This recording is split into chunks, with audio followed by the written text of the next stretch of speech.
ዋኮ በከመ አበሳነ በከመ ምሕረትከ አምላክነ ወአኮ በከመ አበሳነ በከመ ምሕረትከ አምላክነ ዋኮ በከመ አበሳነ ኦጎይታ ይቅረበለ ኦጎይታ ብቅዓት ግበረና ምስጋና ከምዚ ኢልና ክንፅልብ ሰማያት ትነብር ኣቦና ስምካ ይቀደስ መንግስትካ ትምፃእ ፍቃድካ እንታ ኣብ ሰማይ ከምኡ ድማ ምድሪ ይኹን ናይ ዕለት መግብና ሎሚ ሃበና ንሕና ንዝበደሉና በደሎም ከም ዝሓደግናሎም በደልና ንዕውሳና እንደገና ካብ ክፉእ ኣድሕነና እምበር ኣብ ፈተና ኣይተእትወና መንግስትን ሓይልን ክብርን ንዘለኣለም ናትካ እሞ ኣሜን ኦ ዝትየ ማርያም ናይ ቅዱስ ገብርኤል መልኣክ ሰላምታ ሰላም ለክልኹ ብሕልና ከድንግል ኢኺ ብስጋ ኮን ድንግል ኢኺ ኣደ እግዚኣብሔር ፀዋት ጎይታ ሰራዊት ሰላም ለክልኹ ንስኺ ካብ ኣንስቲ ብርክቲ ክፍረ ከርስኹም ብርኽዩ ኦ ምልዕተ ፀጋ እግዚኣብሔር ምሳኺ ኦ ፍስቲ ደስ በልኪ ሓጢኣትና ሰሪየልና ነፍቲ ወድኺ ኢየሱስ ክርስቶስ ምእንታና ምሕረት ለምንልና ኣሜን ናይ ንስሓ ፀሎት ኦ ጎይታ ኣብዛ መዓልቲ እዚኣ ኣብ ቅድሜኻ ብተግባርኩም ብቃል ብሓሳብኩም ብኩሉ ዋሳትና ዝሓጣናዮ ንስኻ ርሕሩሕን መብቀር ሰብን ስለ ዝኾንካ ምንቲ ትቅዱስ ስምካ ለካ ተዓረቀና ንሕደገልና ኦ ኣምላኽ ሰላም ክንሓድር ሰላማዊት ለይቲ ሃበና ኣብዛ ናይ ድቃስ ግዜና ካብ ኩሉ ጭንቀት ነፃ ግበረና ካብ ኩሉ ክፍኣትን ካብ ኩሉ ፈተና ፀላም ክሕልወና ከዓ ናይ ሰላም መልኣካ ለኣልኻልና ብፀጋ ምርራያት መፍቀር ሰብ ዝኾነ ሓደ ወድኻ ጎይታና ኣምላኽናን መድሓናን ኢየሱስ ክርስቶስ እቲ ብኡን ምስኡን ክብርን ውዳሴን ግርማን ዘለካ ማዕሪኻም ዝኾነ ህይወት መንፈስ ቅዱስን ምስጋና ይግባአካ ሕጂ ንዘለኣለም ዓለምን ኣሜን ድሕሪ ነፍሲ ወከፍ ሰዓት ዝፅለ ጸሎት ኦ ጎይታ መሓረና ምሕረትካ እውን ኣብዝሓልና ኦ ኣብ ነፍሲ ወከፍ ግዜን ሰዓትን ኣብ ሰማይና ምድርን ብክብረት ስገደልካ ክርስቶስ እሙን ኣምላኽና በዓል ነዊዕ ትዕግስትን ብዙሕ ምሕረትን ብሰናያት ተመላእኻ ርሕሩሕን ነተማነ ዝቐዳማዮም ሓተተኛታት ትምሕር ንሓጥብ ንስሓ ተመሊሱ ብሂወት ክነብር እምበር ሞቱ ዘይትደሊ ምንቲ ፅበዮም ዘሎ ተስፋ ሰማያት ክረኽቡ ንኩሎም ናብ ድሕነት እትዕድም ኦ ጎይታ ብዛ ሰዓት እዚኣ ናብ ኩሉ ሰዓታትን ልማናና ተቐበል ህይወትና ኣቃናዓልና ትእዛዛትካ ክንገብር ምርሓና መንፈስና ቀድስ ስጋናን ሓሳባትናን ኣንፅህ ትምኒትና እውን ስመር ሕማምና ፈወስ ሓጢኣትና ሓደገልና ካብ ኩሉ ክፉእ ሓዘንን ስቅያትን ብርዳእና ክህልውናም ክንዕከቦ ቅዱሳን መላእክትካ ሓልወና ናብ ውህደት እምነትካ ንምርሕ ምእንቲ ናብቲ ዘይምርመርን ዘይውሰንን ፍልጠትካ ክንበፅሕ ዓድለና ንስኻ ንዘለኣለም ብሩኽ ኢኻ ኣሜን ኦ ጎይታ ብቕዓት ግበረና ብምስጋና ከምዚ ኢልና ክንፅልብ ሰማያት ትነብር ኣቦና ስምካ ይቀደስ መንግስትካ ትምፃእ ፍቃድካ እንታ ኣብ ሰማይ ከምኡ ድማ ምድሪ ይኹን ናይ ዕለት መግብና ሎሚ ሃበና ንሕና ንዝበደሉና በደሎም ከም ዝሓደግናሎም በደልና ንዕውሳና እንደገልና ካብ ክፉእ ኣድሕነና እምበር ኣብ ፈተና ኣይተእትወና መንግስትን ሓይልን ክብርን ንዘለኣለም ናትካ እሞ ኣሜን ኦ ዝትየ ማርያም ብናይ ቅዱስ ገብርኤል መልኣክ ሰላምታ ሰላም ለክልኹ ብሕልና ከድንግል ኢኺ ብስጋ ኸውን ድንግል ኢኺ ኣደ እግዚኣብሔር ፀዋት ጎይታ ሰራዊት ሰላም ለክልኹ ንስኺ ካብ ኣንስቲ ብርክቲ ኢኺ ፍረ ከርስኹም ብርኽዩ ኦ ምልዕተ ፀጋ እግዚኣብሔር ምሳኺ እዩ ኦ ፍስቲ ደስ በልኪ ሓጢኣትና ሰሪየልና ነፍቲ ወድኺ ኢየሱስ ክርስቶስ ምእንታና ምሕረት ለምነልና ኣሜን ክብረና ምስጋናና ኣምላኽ ይኹን እግዚኣብሔር ጸሎትና ይቀበል ኣሜን ኣሜን ኣሜን ተጸለየ ጸሎት ተነበበ ነባባት ኩሉ ቅድሚ እግዚኣብሔር ዓሪጉ መዓት ዘቁርር ምሕረት ዘውርድ ይግበረልና ኩልኹም ነዚ ቅዱስ ቤተ ክርስቲያን ትህቦ ኣገልግሎት ግዜኹምን ስራሕኩምን ዕረፍትኹምን ኣወሃሂድኩም ትከታተልዎ ዘለኹም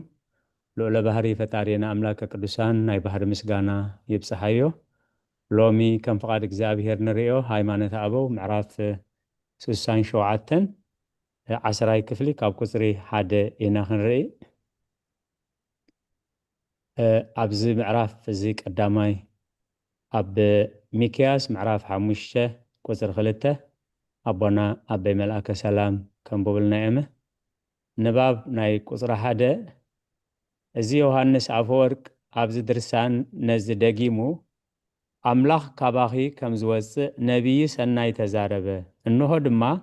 ካባኺ ወፀ ናብ ዓለም ከዓ ኣተወ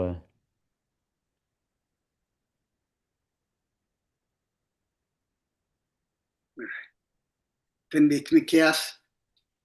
ምዕራፍ حمشته قصر خلته جناخه يتأمى أخل أشحاتي أتي أما أخل أشحاتي يهودا زنا أسكي بتلهم إفراتا يتموس أو خابتنتي كابزل ألم زخونه أو إسرائيل جزاء زخون كاباخي كوتس علي إيو على هوت يسمع لنا أب قصر سلسة زلمو كسي أب زفترة معرف سلسة كاب حدا كساب 17 أدينا بري كتم ببالنا إخن كالاي موكسي وانجيل لوكاس معرف حدا كاب 26 كساب 38 حبتنا ملو نباب قصري كلتن سلستن قدم علامات زنبرة كاباخ وصة اتفطر زي كونا خاء كاباخي تولده كفلي 11 قصري سلسته كم بحدش أمور داتا زدرسان زي كاب دنجل مستولده دنجل النعا بزي ملوات حلوه أدمون هوان دنجل نبرت ديابلوس كا أسحاتا ندنجل ماريان جنا جبريل أبسرا أدينا بري زفترة 3:7 أو እግዚአብሔር አምላክ ካብ ዝተፈጠረ ኩሉ ኣራዊት መሮር ተመን ይጎርሕ ነበረ ነታ ሰበይቲ ከዓ ኣምላኽሲ ካብ ኩሉ ኦም ገነት ኣይትብልዑ ኢሉ ዶ ኣዚዙ እዩ በላ እታ ሰበይቲ ነቲ ተመን በለቶ ኣብ ገነት ካብ ዘሎ ፍረ ኦም ንበልዕ ኢና ብዛዕባ ፍረ እታ ኣብ ማእከል ገነት ዘላ ኦም ግና ኣምላኽ ከይትሞቱስ ካብኣ ኣይትብልዑ ኣይትተንኪዋ በለ እቲ ተመን ድማ ነታ ሰበይቲ ኣይፋልክን ኣምላኽ ደኣ ካብኣ ምስ እትበልዑ መዓልቲ ኣዒንትኹም ከም ዝኽፈታ ከም ኣምላኹም ከም እትኾኑ ጽቡቕ ክንፍእን ከም እትፈልጡ ስለ ዝፈለጠ እዩ እምበር ኮቶ ኣይትሞቱን ኢኹም በላ እታ ሰበይቲ ድማ እታ ኦም ምብልዓ ጥዕምቲ ንዒንተኻ ከዓ ጽብቕቲ ጥበብ ብምሃባውን እተብህግ ኦም ምዃና ረኣያ ካብ ፍሬኣ ወሲዳ በልዐት ምስኣ ከዓ ንሰብኣያ ሃበቶ ንሱ እውን በልዐ ሽዑ ኣዒንቲ ክልቲኦም ተኸፍታ ጥራዮም ምዃኖም ድማ ፈለጡ ቆፅሊ በለስ ኣላ ጋጊቦም ከዓ ተዓጠቑ ቃል ህይወት ይስማዓልና ቃል ህይወት ይስማዓልና ሉቃስ ምዕራፍ 1 ካብ 26 ክሳብ ፍቕሪ 38 ብሳድሰይቲ ወርሒ ገብርኤል መልኣኽ ናብ ናዝሬት እትበሃል ዓዲ ገሊላ ናብ ሓንቲ ድንግል ካብ ኣምላኽ ተለኣኸ ንሳን ዮሴፍ ዝበሃል ሰብኣይ ካብ ቤት ዳዊት እተሓፀየት እያ ስምታ ድንግል እቲኣ ከዓ ማርያም እዩ እቲ መልኣኽ ናብኣ ኣትዩ ኣትምልእቲ ጸጋ እግዚኣብሔር ምሳኺ እዩ እሞ ባህ ይበልኪ ካብ ኣንስቲ ብረኽቲ ኢኺ በላ ንሳ ምስ ረኣየቶ በቲ ዘረብኦ ሰንበደት እዚ ከምዚ ዝበለ ሰላምታስ እንታይ ኮን ይኸውን ኢላ እውን ሓሰበት እቲ መልኣኽ ከዓ በላ ማርያም ኣብ ቅድሚ ኣምላኽ ጸጋ ረኺብኪ ኢኺ እሞ ኣይትፍርሒ እንሆ ክጠንሲ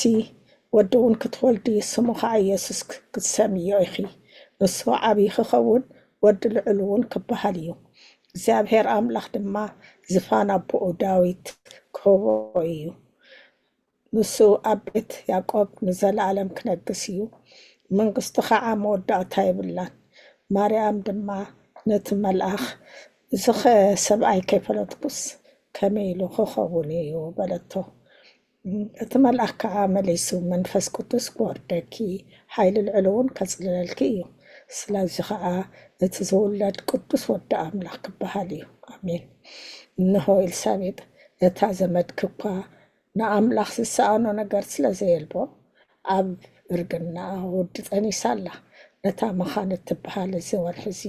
ሳድሳይ እዩ በላ ማርያም ከዓ እንሆ ኣነ ባርያ እግዚኣብሔር ከምቲ ዘረባኻ ይኹነለይ በለት እቲ መልኣኽ ድማ ካብኣ ሓለፍ ኣሜን አለ ቃል ሕይወት የስማዓልና ኣብ ጥቕሲ 4 ሓብትና ረዘነት ወንጌል ዮሃንስ ምዕራፍ 1 ካብ 1 ክሳብ 14 ሓብትና ልኡላ ቀዳማይ ጢሞቴዎስ ምዕራፍ 2 ቁፅሪ 14 ንባብ ቁፅሪ 4 ግናኸ ንሄዋንስ ዲያብሎስ ኣስሓታ ነቲ ምኽንያት ሞት ዝኾነ ቃየል ከዓ ወለደት ንማርያም ግና መልኣኽ ምሳብ ሰራ ንቃየል ብስጋ ወለደት ንሱ እውን እቲ ንኩሉ ናብ ናይ ዘለኣለም ህይወት ዝመርሕ ናብ ዘለኣለም ህይወት ዝመርሕ እዩ በለ ወንጌል ዮሃንስ ምዕራፍ 1 ቃል ህይወት ቃል ብመጀመርታ ነበረ እቲ ቃል ድማ ኣብ ኣምላኽ ነበረ እቲ ቃል እውን ኣምላኽ ነበረ እዚ ብመጀመርታ ኣብ ኣምላኽ ነበረ ብኡኡ ኩሉ ኾነ ካብቲ ዝኾነ ዘበለ ድማ ብዘይ ብኡ ዝኾነ የልቦን ህይወት ኣብኡ ነበረት እታ ህይወት ከዓ ብርሃን ሰብ ነበረት ብርሃን እውን ኣብ ጸልማት የብርህ ጸልማት ግን ኣይሓዞም ዮሃንስ ዝስሙ ሰብኣይ ካብ ኣምላኽ ተላኢኹ ተንስአ ኩሎም ብኡኡ ናብ እምነት ምእንቲ ክበጽሑ ብዛዕባ ብርሃን ክምስክር ንሱ ንምስክር መጸ ብዛዕባ ብርሃን ደኣ ክምስክር መጸ እምበር ንሱስ ብርሃን ኣይነበረን እቲ ንነፍሲ ወከፍ ዘብርህ ብርሃን ሓቂ ናብ ዓለም ይመጽእ ነበረ ኣብ ዓለም ነበረ ዓለም ብኡኡ ኾነት ዓለም ግን ኣይፈለጠቶን ናብቶም ናቱ መጸ እቶም ናቱ ከዓ ኣይተቐበልዎን ነቶም ዝተቐበልዎ ዘበሉ ኩሎም ብስሙ ንዝኣምኑ ግና ውሉድ ኣምላኽ ክኾኑ መሰል ሃቦም ንሳቶም ከዓ ካብ ኣምላኽ እምበር ካብ ደም ወይ ካብ ፍቓድ ስጋ ወይ ካብ ፍቓድ ሰብኣይ ዘይተወልዱ እዮም እቲ ቃል ስጋ ኾነ ጸጋን ሓቅን መሊእዎ ከዓ ኣባና ሓደረ ክብረቱ ድማ ከም ክብሪ ናይቲ ሓደ ወዱ ነብኡ ረአና ኣሜን ስለቓላቱ እግዚአብሔር ይመስገን አሜን ቃል ሕይወት የስማዓልና ቃል ሕይወት የስማዓልና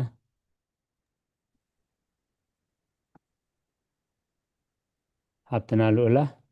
ቀዳማይ ጢሞቴዎስ ምዕራፍ 2 ቁፅሪ 14 ኣዳም ኣይተሓበለን ሰበይቲ ግና ተሓቢላ ኣብ ኣበሳ በፅሐት ቃል هو الساعة قصري نقصر حموش نبابات حبتنا هيوات حدقو معرف 3 زفترات قصري 24 حاونا دياقون قرماي وانجيل لوكاس معرف 23 كبر 41 كسب 44 أدينا بري قداماي كورنثوس معرف 1 قصري 18 نباب قصري حموش ንሄዋን ቃላ ዕፀ በለስ ገለጸ ኣዳም ከዓ በቲ ዕፅቲ ካብ ናይ ሓጎስ ገነት ወፀ እቲ ካብ ድንግል ዝተወልደ ቃል ግና ንመስቀል ገለጸ እቲ ሽፍታ ድማ ብኡ ምስ ኣዳም ኣቦኡን ምስ ኩሎም ቀዳሞት ኣቦታትን ናብ ገነት ኣተወ ኣብትና ህይወት ዘፍጥረት 3:24 أنا بعتن إيش بنا نمسكهم كلهم ذاكر مسكين كمو أنا أدم أو صاء نمحلاو من قدي أم هيوت كا بشنخ مبرع جنة إيدن مسناي ببلبل حل تا سيف كروبي أكمت سوري على هيوت معلنا حاونا دياقون قرماي وقعب سلام أتخا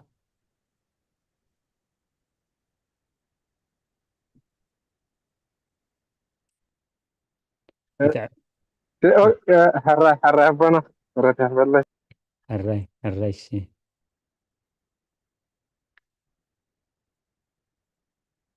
وانجيل لوكاس معرف 23 كبر 41 كسب 44 حاونا دياقون قرماي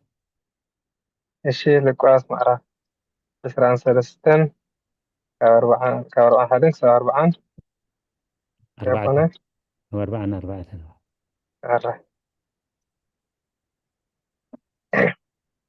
نحناس بحكي بقبرنا زقبعنا تفادينا إذا قلنا حانت فقط كفيتي لقا أي قبرن إلو قنحو نيسوس كا قويتاي بمنقستخا مثل مز ذكرن والله يسوس دما لو مساي أب جنة كم تخون بحكي بلك الله بلو يا مثلا تحطي كم بحشي كاب جيزة صار ساعة ساعات كساعة ساعات أو كلها مدري المات كونه سلقالات وجزابير استمسكين عدينا برا 10 شمونتن 10 شعاتن بحنسابين زلوا እሺ ጥበብ ጠቢባን ክፉእ እዩ ምስትውዓል እቶም ኣስተውዕልቲ ከፍርስ እየ ዝብል ጽሑፍ እዩ እሞ ቃል መስቀል ነቶም ዝጠፍኡ ዕሽነት እዩ ንዓና ንድሕነት ግና ሓይሊ ኣምላኽ እዩ ሰጥረ ደበነ هو ተሸመንተ እሺ قال هو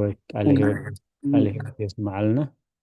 حبتنا ملو ونجيل ماتيوس معرف حدا كاب 10 شمونته خساب 25 نباب قصر شدشه كمي مملكة طاوتن ايهودن كاب عليت كهنات زخونو بزياده كاب እግዚአብሔር كم زخونه اي امنون نبرو ምእንቲ ዝኸዓ እግዚአብሔር ቃል በሐማም ስጋ ተወልደ ነቲ ዝሐምም ስጋ ከዓ ካብ ድንግል ማሕተም ድንግልና ኸየጥፈአ ምላዱ ምእንቲ ኸግህድ ሓለዎ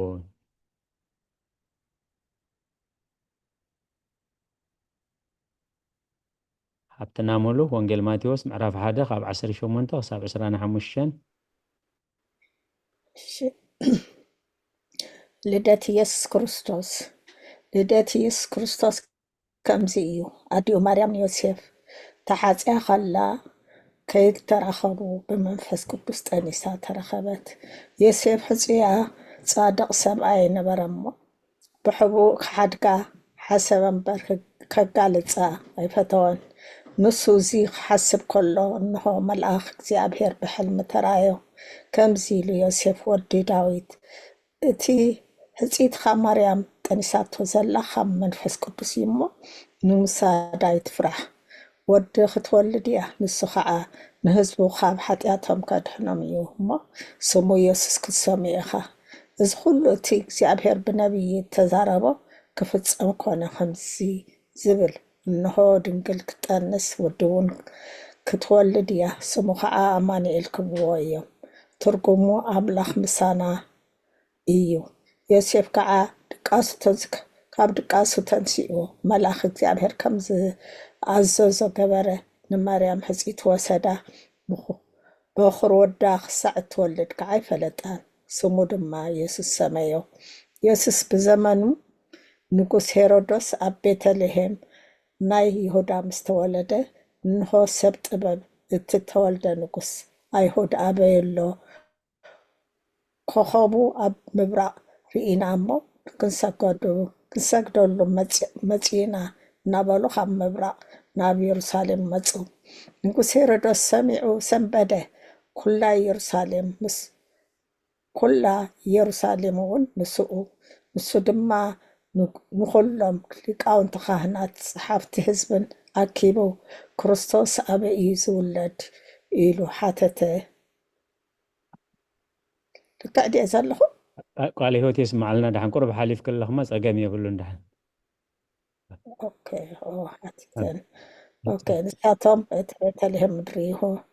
ይሁዳ ንህዝበይ እስራኤል ዝሕሉ ሹም ካባኸ ዝውለድ እዩ እሞ ካብ ሽማምንቲ ይሁዳ ከቶ ኣይትንስእን ኢኺ ፅሑፍ እዩ እሞ ኣብ ቤተልሔም ናይ ይሁዳ እዩ በልዎ ስለቃላቱ እግዚአብሔር ዝተመስገነ ይሁን ሕራይ ሃብትና ህይወት ወንጌል ሉቃስ ምዕራፍ 1 ካብ 35 ክሳብ 38 ንባብ ቁፅሪ 7 ከምኡ ድማ ዳግም ቅዱስ መለኮት ካብ ህላው የመለኮቱ ኣይጎደለን ኣይተለወጠን እውን ኣምላኽ ከዓ ንሰለስትነት ከም ዝግባእ ኮይኑ ተወልደ ሃብትና ህይወት ሽቦና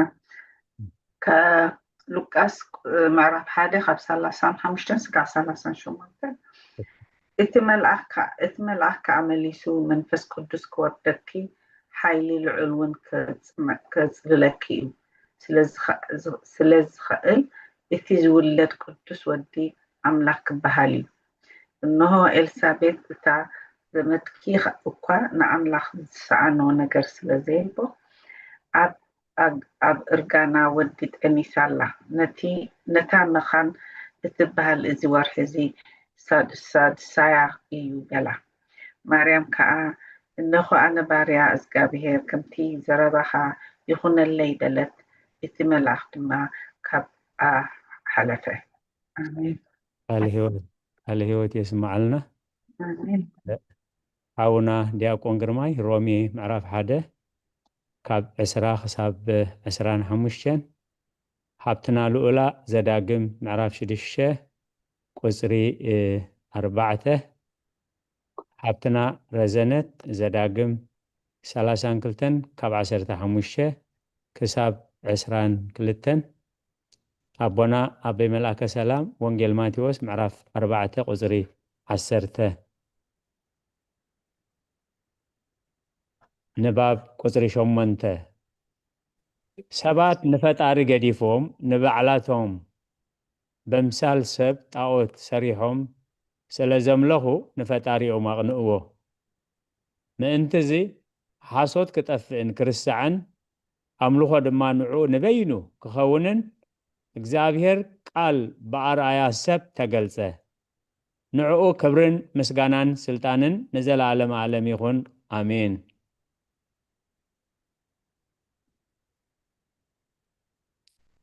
ሮሜ ምዕራፍ 1 ኣብ 20 ሳብ 25 ቃል ህይወት ይስማዓልና። ዘማኽኒዎ ምእንቲ ክስእኑስ እቲ ካብ ፍጥረት ዓለም ጀሚሩ ብግብሪ ዝፍለጥ ዘይርአ ባህሪ እዚ ከዓ እቲ ናይ ዘለዓለም ሓይሉን መለኮትን ኣጸቢቑ ይርአ። ግናኸ ንኣምላኽ እናፈለጥዎስ ከም ኣምላኽ ገይሮም ስለ ዘየኽበርዎን ዘየመስገንዎም ብሓሳባቶም ከዓ ኮንቱ ኮኑ። እቲ ዘየስተውዕል ልበውን ጸልመተ ለባማቲ ኢና እናበሉ ዓሸው እሞ ንኽብሪ እቲ ዘይሓልፍ ኣምላኽ ናብ ምስሊ ሓላፊ ሰብን ዓዋፍን 4 መሓውር ዘለዎም እንስሳን ለመም ዝብልን ዝመስል ለወጥዎ። ነቲ ሓቂ ኣምላኽ ናብ ሓሶት ስለ ዝለወጥዎ ኣብ ክንዲ ፈጣሪ ንሱ ንዘለዓለም ዝተባረኸ እዩ ኣሜን። ንፍጡር ስለ ዘምለኹን ዘገልገሉን ኣምላኽ ከዓ ስጋ ሓድሕዶን ከዓ ክሕስሩ ብትምኒት ልቦም ንርክሰት ኣሕሊፉ ሃቦም። ስለቃል እግዚአብሔር ኣምላኽ በር ይመስገን። አሜን አሜን። ካብዚ ከምዚ ውርደት ከዓ እግዚአብሔር ይሰውረና። ንራይ ሓብትና ልኡላ ዘዳግም 6:4 ዘዳግም 6:4 ኦ እስራኤል ስምዒ እግዚአብሔር ኣምላኽና ሓደ እግዚአብሔር እዩ። ስለ ቃላቱ እግዚአብሔር ዝተመስገነ ይሁን። ሓብትና ረዘነት ዘዳግም 32 ካብ 15 እስካብ 22 ይሽገሩን ግና ሃጠረ እሞ ተናድሐ ሰባሕካ ረጎድካ ከርሸካ ሽዑ ነቲ ዝገብሮ ኣምላኽ ሓደጎ ንኸውሒ ምድሓኑ ንዓቆ ብጓኖት ኣማልኽቲ ኣቕንእዎ ብፅያፍ ኣናደድዎ ኣምላኽ ነዘይኮኑ ኣጋንንቲ ንዘይፈልጥዎም መላእኽቲ ኣቦታትኩም ንዘይፈርህዎም ሕጂ ቁሩብ ንዝመፁ ሓደስቲ ኣማልኽቲ ሰውኡ ዝወለደካ ከውሒ ሓደካ ዝፈጠረካ ኣምላኽ ድማ ረሳዕካ ኣወዳቱን ኣዋልዱን ስለ ዘኾረይዎ እግዚአብሔር ከዓ ርኢዩ ደርበዮም በለ ድማ ንሳቶም ሓረመኛ ወለዶ እምነት ዘይብሎም ደቂ እዮም እሞ ገፀይ ክሓብኣሎም እየ መወዳእትኦም እንታይ ምዃኑ ክርኢ እየ ንሳቶም ኣምላኽ ብዘይኮነ ኣቕንኡኒ ብኸንቱነት ኣኾረይኒ ኣነ ከዓ ህዝበይ ብዘይኮነ ከቕንኦም ብዓሻ ህዝቢ ከኾርዮም እየ ብኹራይ ሓዊ ነዲዱ እዩ እሞ ክሳዕ ታሕታይ ሲኦል ይነድድ ንምድሪ ምስ ፍሪኣ ይበልዓ መሰረታ ኣኽራን ድማ ይሕርር። እግዚአብሔር ኣረይ በለና መዓትና ይቁረልና። አሜን አሜን። ቦና በመልአከ ሰላም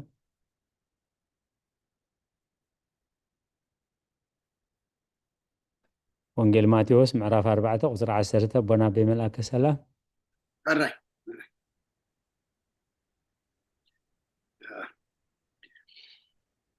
شعو يسوس نجزيابير أملاك سجد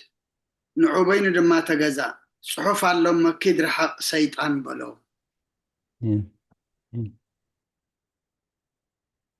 كفلي 12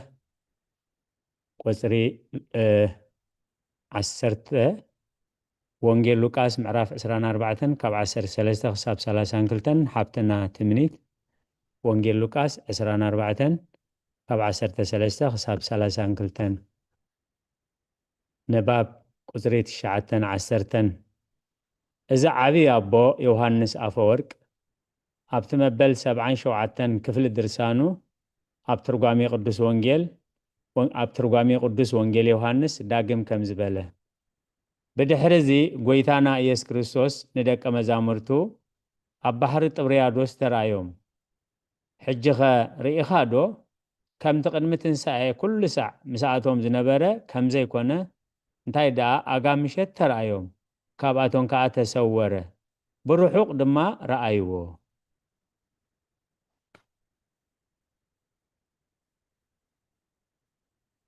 ሓብትና ትንቢት 24 ካብ 13 أبجي يمين سيهم እግዚአብሔር ይመስገን ወንጌል ሉቃስ ምዕራፍ 24 ካብ 13 ክሳብ 32 እንሆ ከዓ በታ መዓልቲ እቲኣ ክልተ ካባታቶም ካብ ኢየሩሳሌም ስሳ እስታድዮስን ዝመርሓቓ ኤማሆስ ናብ እትበሃል ዓዲ ይኸዱ ነበሩ። ንሳቶም ከዓ በቲ ዝኾነ ኩሉ ነገር ንሓድሕዶም ይዘራረቡ ነበሩ። ኮነ ድማ ክዘራረቡ ክመራመሩን ከለዉ ኢየሱስ ባዕሉ ቀሪቡ ምሳታቶም ከደ ከየለለይዎ ግና ኣዒንቶም ተሰዊረን ነበራ። ንሱ ድማ እዚ እናኸድኩምን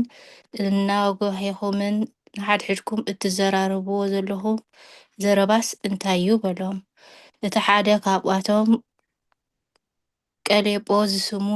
በዘን መዓልታት እዚኣተን ነዚ ኣብ ኢየሩሳሌም ዝኾነ ነገር ዘይትፈልጥሲ ንስኻ በይንኻ ዶ ኣብ ኣጋሻ ኢኻ ኢሉ መለሰሉ። ንሱ ከዓ እንታይ እዩ በሎም። ንሳቶም በልዎ እዚ ናይ ኢየሱስ ናዝራዊ ነገር ኣብ ቅድሚ ኣምላኽን ኩሉ ህዝብን ብግብርን ቃልን ከኣሊ ነቢይ ዝነበረ ሰብኣይ ሊቃውንቲ ካህናትን ዓበይትን ንፍርዲ ሞት ኣሕሊፎም ከም ዝሃብዎን ከም ዝሰቐልዎን ንሕና ግና በቲ ንእስራኤል ዘድሕን ንሱ እዩ ኢልና ተስፋ ንገብር ነርና። ምስናይ እዚ ኩሉ ከዓ እዚ ካብ ዝኸውን ሎሚ ሳልሰይቲ መዓልቲ እያ። ግናኸ ካባታትና ኣንስቲ ናብ መቓብር አንጊሄን ነበራ እሞ ኣስተንከራና ስግኡ ምስ ሰኣና ከዓ ህያው ምዃኑ ዝነግርወን ራእይ መላእኽቲ ከም ዝረኣያ መጺአን ነገራና። ካባና ገለ ሰባት ናብ መቓብር ከዱ ከምቲ እተን ኣንስቲ ዝበልኦ ኮይኑ ረኸቡ። ንኡ ግና ኣይረኣይዎን። ንሱ ድማ ኣቱም ነቢያት ብዝተዛረብዎ ኩሉ ንምእማንን ልቦም ዝደንጎየ ዓያሱ ክርስቶስ እዚ ሓሳረ መከራ እዚ ክጸግብ እሞ ናብ ክብረቱ ከኣቱ ናይ ግዲ ደይኮነን በሎም። ካብ ሙሴን ኩሎም ነቢያት ሒዙ ከዓ እቲ ብዛዕብኡ ኣብ ኩሉ ጽሑፋት ዘሎ ክትርጉመሎም ጀመረ። ናብታ ዝኸድዋ ዘለዎ ዓዲ ምስ ቀረቡ ከዓ ከም ዝሓልፍ መሰለ። ንሳቶም ግና መሲኡ ፀሓይ እውን ዓሪባ እሞ ምሳና ሕደር በሎ ኢሎም ተጋደልዎ። ንሱ ከዓ ምሳታቶም ክሓድር ኣተወ። ኮነ ድማ ምሳታቶም ኣብ ማኣዲ ምስ ተቐመጠ እንጌራ ኣልዒሉ ባረኸ፣ ቆረሰውን ሃቦም። ሽዑ ዒንቶም ተኸፍታ እሞ ኣለለይዎ። ንሱ ግና ካባታቶም ተሰወረ። ንሓድሕዶም ከዓ እቲ ኣብ መንገዲ ከዘራርበና እተን ጽሑፋት ክትርጉመልና ከሎዶ ግዳ ልብና ይነደና ይነበረን ተባሃሉ። ቃል ሕይወት ይስማዓልና። ስለዝተዋሃበኒ ዕድል ይመስግን። እግዚአብሔር ተመስገነ ይሁን። ንባብ ቁጽሪ 11 ኣዴና ብረይ ወንጌል ዮሐንስ ምዕራፍ 21 ካብ 1 ክሳብ 15 ንባብ ቁጽሪ 11 ብድሕሪ 8 መዓልቲ ከዓ ኣብ ልዕሊ ባሕሪ ክኸይድ ብዘደንቕ ግብሪ ተራእዮም በቲ ዘይልወጥ ስጋ ስለ ዝተገልጸሎም ጥራይ ደኣ እምበር ክርእይዎስ ኣይከኣሉን። ኣዴና ብረይ እሺ ዮሃንስ 21:1-15 ኢየሱስ 7 ደቂ መዛሙርቱ ከም ዝተራእየ ድሕሪዚ ከዓ ኢየሱስ ንደቂ መዛሙርቱ ኣብ ጥቓ ባሕሪ ጥብርያዶስ ከም ብሓዱሽ ተገልጸሎም በዚ ከምዚ እውን ተራእዮም። ስምዖን ጴጥሮስን ዲዶሜዎስ ዝብልዎ ቶማስን ናትናኤል በዓል ቃና ገሊላን ደቂ ዘብዴዎስ ክልተ ካልኦት ከዓ ካብ ደቂ መዛሙርቱን ብሓደ ነበሩ። ስምዖን ጴጥሮስ ድማ ኣነስ ኣሳ ክገፍፍ ኸይድ እየ በሎም። ንሳቶም ከዓ ንሕና እውን ምሳኻ ንኸይድ በልዎ። መፂኦም ናብ ጃልባ ኣተዉ። በታ ለይቲ እቲኣ ሓደ እኳ ኣይሓዙን። ምድሪ ምስ መሰየ ኢየሱስ ኣብ ገምገም ደው በለ። እቶም ደቂ መዛሙርቲ ግና ኢየሱስ ምዃኑ ኣይፈለጡን። ኢየሱስ ከዓ ደቀይ ገለ ዝብላዕ ዶ ኣለኩም በሎም። ንሳቶም የብልናን ኢሎም መለሱ።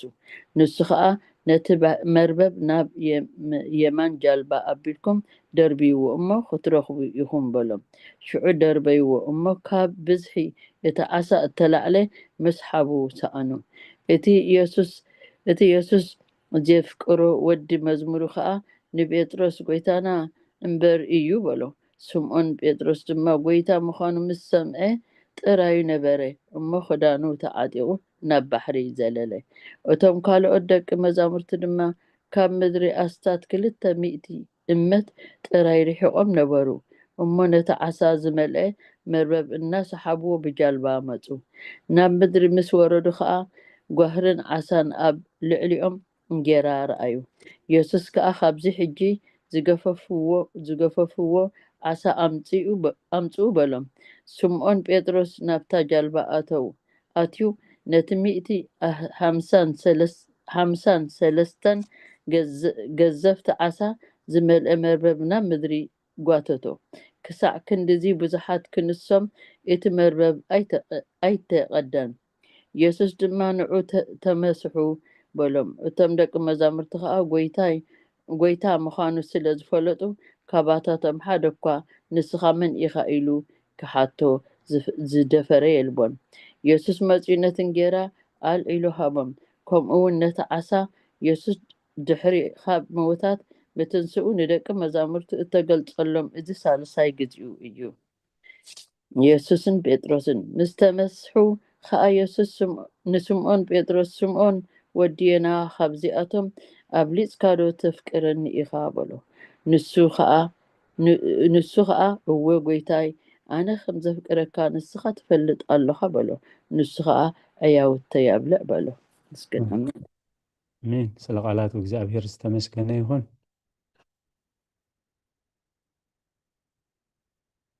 ራይ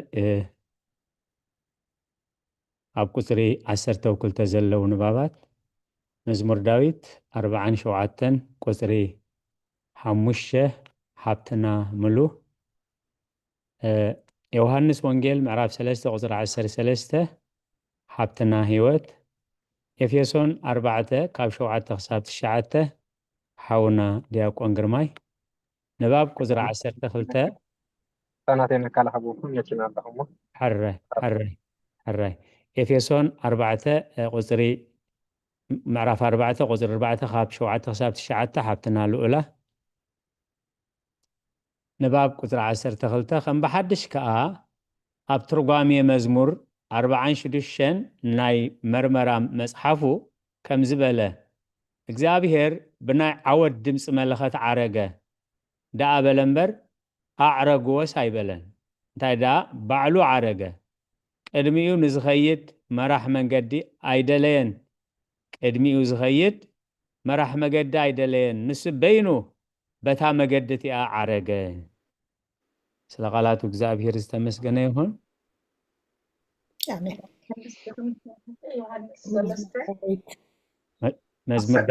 መዝሙር ዳዊት አለ ቀዳሚቲ ዳዊት 47 ፍቅዲ 5 ኣምላኽ ብእልልታ እግዚአብሔር ብረሃይ መለኸት ደየበ ወላቱ መስገን ቃለ ሕይወት يسمعلنا ነቲታ ዮሃንስ 3 ምዕራፍ 13 አሚን ቁጥሪ 13 ጀካቲ ካብ ሰማይ ዝወረደ ኣብ ሰማይ እውን ዘሎ ወዲ ሰብ ናብ ሰማይ ዝደየበ ሓደ እኳ የልቦን አሚን ቃለ ሕይወት يسمعلنا አሚን حبتنا الأولى ناري أبونا ኤፌሶን 4:7 ግናኸ ብመስፈር ውህበት ክርስቶስ ንነፍስ ወከፍና ጸጋ ተዋሂቡና እዩ። ስለዚ ከዓ ናብ ላዕሊ ምስ ደየበ መርኮ ማረኸ ንሰብውን ውህበት ሃበ ይብል። እዚ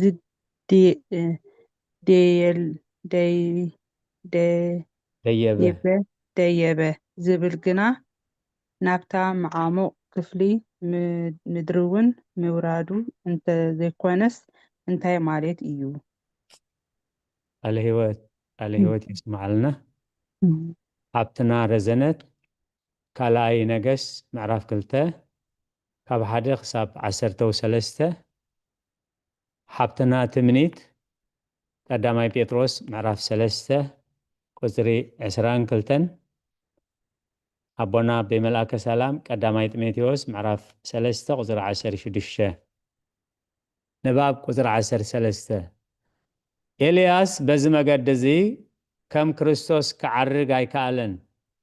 ከመይ ንኤልያስ ህላውየኡ በዚ ፍሉይ መንገዲ እዚ ክዕርጎ ኣይከኣለን እንታይ ደኣ መላእኽቲ ናብ ዝተኣዘዝዎ ኣዕረግዎ ዋህድ እግዚአብሔር ቃል ግና ጎይታ መላእኽቲ እዩ እሞ ብስልጣኑ ባዕሉ ዓረገ ክብሪ ንዝኽርስም ይኹን አሜን ካልኣይ ነገሥት ምዕራፍ 2 ዕርገት ኤልያስ ኮነ ድማ እግዚአብሔር ንኤልያስ ብህቦ ብላ ንፋስ ንሰማይ ከዕርጎ ምስ ደለየ ኤልያስ ምስ ኤልሳዕ ካብ ጊልጋል ከደ ኤልያስ ከዓ ንኤልሳዕ እግዚአብሔር ክሳዕ ቤት ኤሊ ይኹኒ እዩ እሞ በጃኻ ኣብዚ ጽናሕ በሎ ኤልያስ ግና ከይሓድገካ እግዚአብሔር ህያው እዩ ነፍስኻ እውን ህያው እያ በለ ናብ ቤቴል ድማ ወረዱ እቶም ኣብ ቤቴል ዝነብሩ ደቂ ነቢያት ከዓ ናብ ኤልሳዕ ወፂኦም እግዚአብሔር ንጎይታኻ ሎሚ ካብ ልዕሊ ርእስኻ ከም ዝወስዶዶ ፈሊጥካ ኣለኻ በልዎ እወ ኣነ ድማ ፈሊጠ ኣለኹ ስቕዳ ኣበል በሉ በለ ኤልያስ ከዓ ኣታ ኤልሳዕ እግዚአብሔር ናብ ያሪኮ ልኢኹኒ እዩ እሞ በጃኻ ኣብዚ ጽናሕ በሎ ንሱ ድማ ከይሓድገካ እግዚአብሔር ህያው እዩ ነፍስኻ እውን ህያው እያ በለ ናብ ያሪኮ ከዓ መፁ እቶም ኣብ ያሪኮ ዝነበሩ ደቂ ነቢያት ድማ ናብ ኤልሳዕ ቀሪቦም እግዚአብሔር ንጎይታኻ ሎሚ ካብ ልዕሊ ርእስኻ ከም ዝወስዶዶ ትፈልጥ ኣለኻ በልዎ እወ ኣነ ድማ ፈሊጠ ኣለኹ ስቕዳ ኣበሉ በለ ኤልያስ ድማ እግዚአብሔር ናብ ዮርዳኖስ ልኢኹኒ እዩ እሞ በጃኻ ኣብዚ ጽናሕ በሎ ንሱ ግና ከይሓድገካ እግዚአብሔር ህያው እዩ ነፍስኻ እውን ህያው እያ በለ ክልቲኦም ከዓ ኸዱ ካብ ደቂ ነቢያት ድማ 50 ሰብ ከይዶም ኣብ ርሑቕ ኮይኖም ኣብ መንጽሮም ደው በሉ እቶም ክልተ ከዓ ኣብ ዮርዳኖስ ደው በሉ ሽዑ ኤልያስ ናብ ባርኖሱ ወሲዱ ጠቕሊሉ ናብቲ ማይ ወቕዖ ናብትን ድማ ተመቕለ ክልቲኦም ድማ ብንቑፅ ተሳገሩ ኮነ ከዓ ምስ ተሳገሩ ኤልያስ ንኤልሳዕ ገና ካባኻ ከይተወሰድኩ እቲ ክገብረልካ እትደልዮ ለምን በሎ ኤልሳዕ ድማ በጃኻ እቲ መንፈስካ ኣብ ልዕለይ ዕፅፊ ይኹን በለ ንሱ ከዓ ዘሸግር ነገር ለመንካ ካባኻ ክውሰድ ከለኹ እንተሪኢኻኒ ግና ከምኡ ክኾነልካ እዩ እንተዘይኮነ ግና ኣይክኸውንን እዩ በለ ኮነ ከዓ እናተዘራረቡ ክኸዱ ከለዉ እንሆ ሰረገላ ሓውን ኣፍራስን ሓውን ኣብ መንጎኦም መጺኡ ንኽልቲኦም ፈላለዮም። ኤልያስ ድማ ብህቦብላ ንፋስ ናብ ሰማይ ዓረገ። ኤልሳዕ ከዓ እዚ ርዩ ኣቦይ ኣቦይ ሰረገላ እስራኤል ፈረሰኛታቱን ኢሉ ጨደረ። መሊሱ ድማ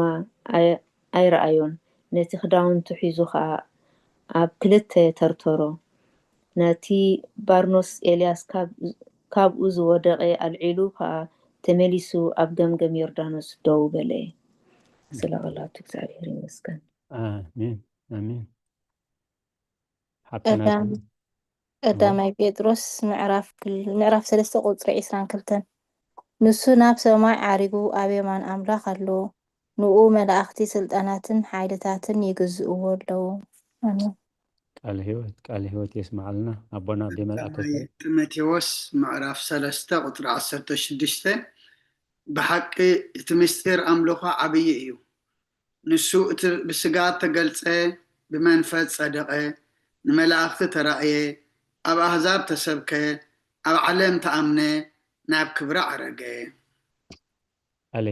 ቃል ህይወት የስማዓልና ኣዴና ብረይ ግብረ ሐዋርያት ምዕራፍ 1 ካብ 9 ክሳብ 12 ንባብ ቁፅሪ 14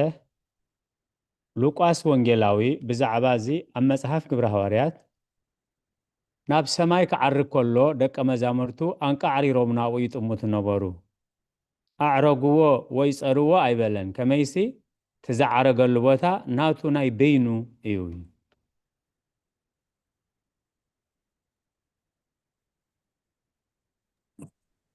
ግብረ ሐዋርያት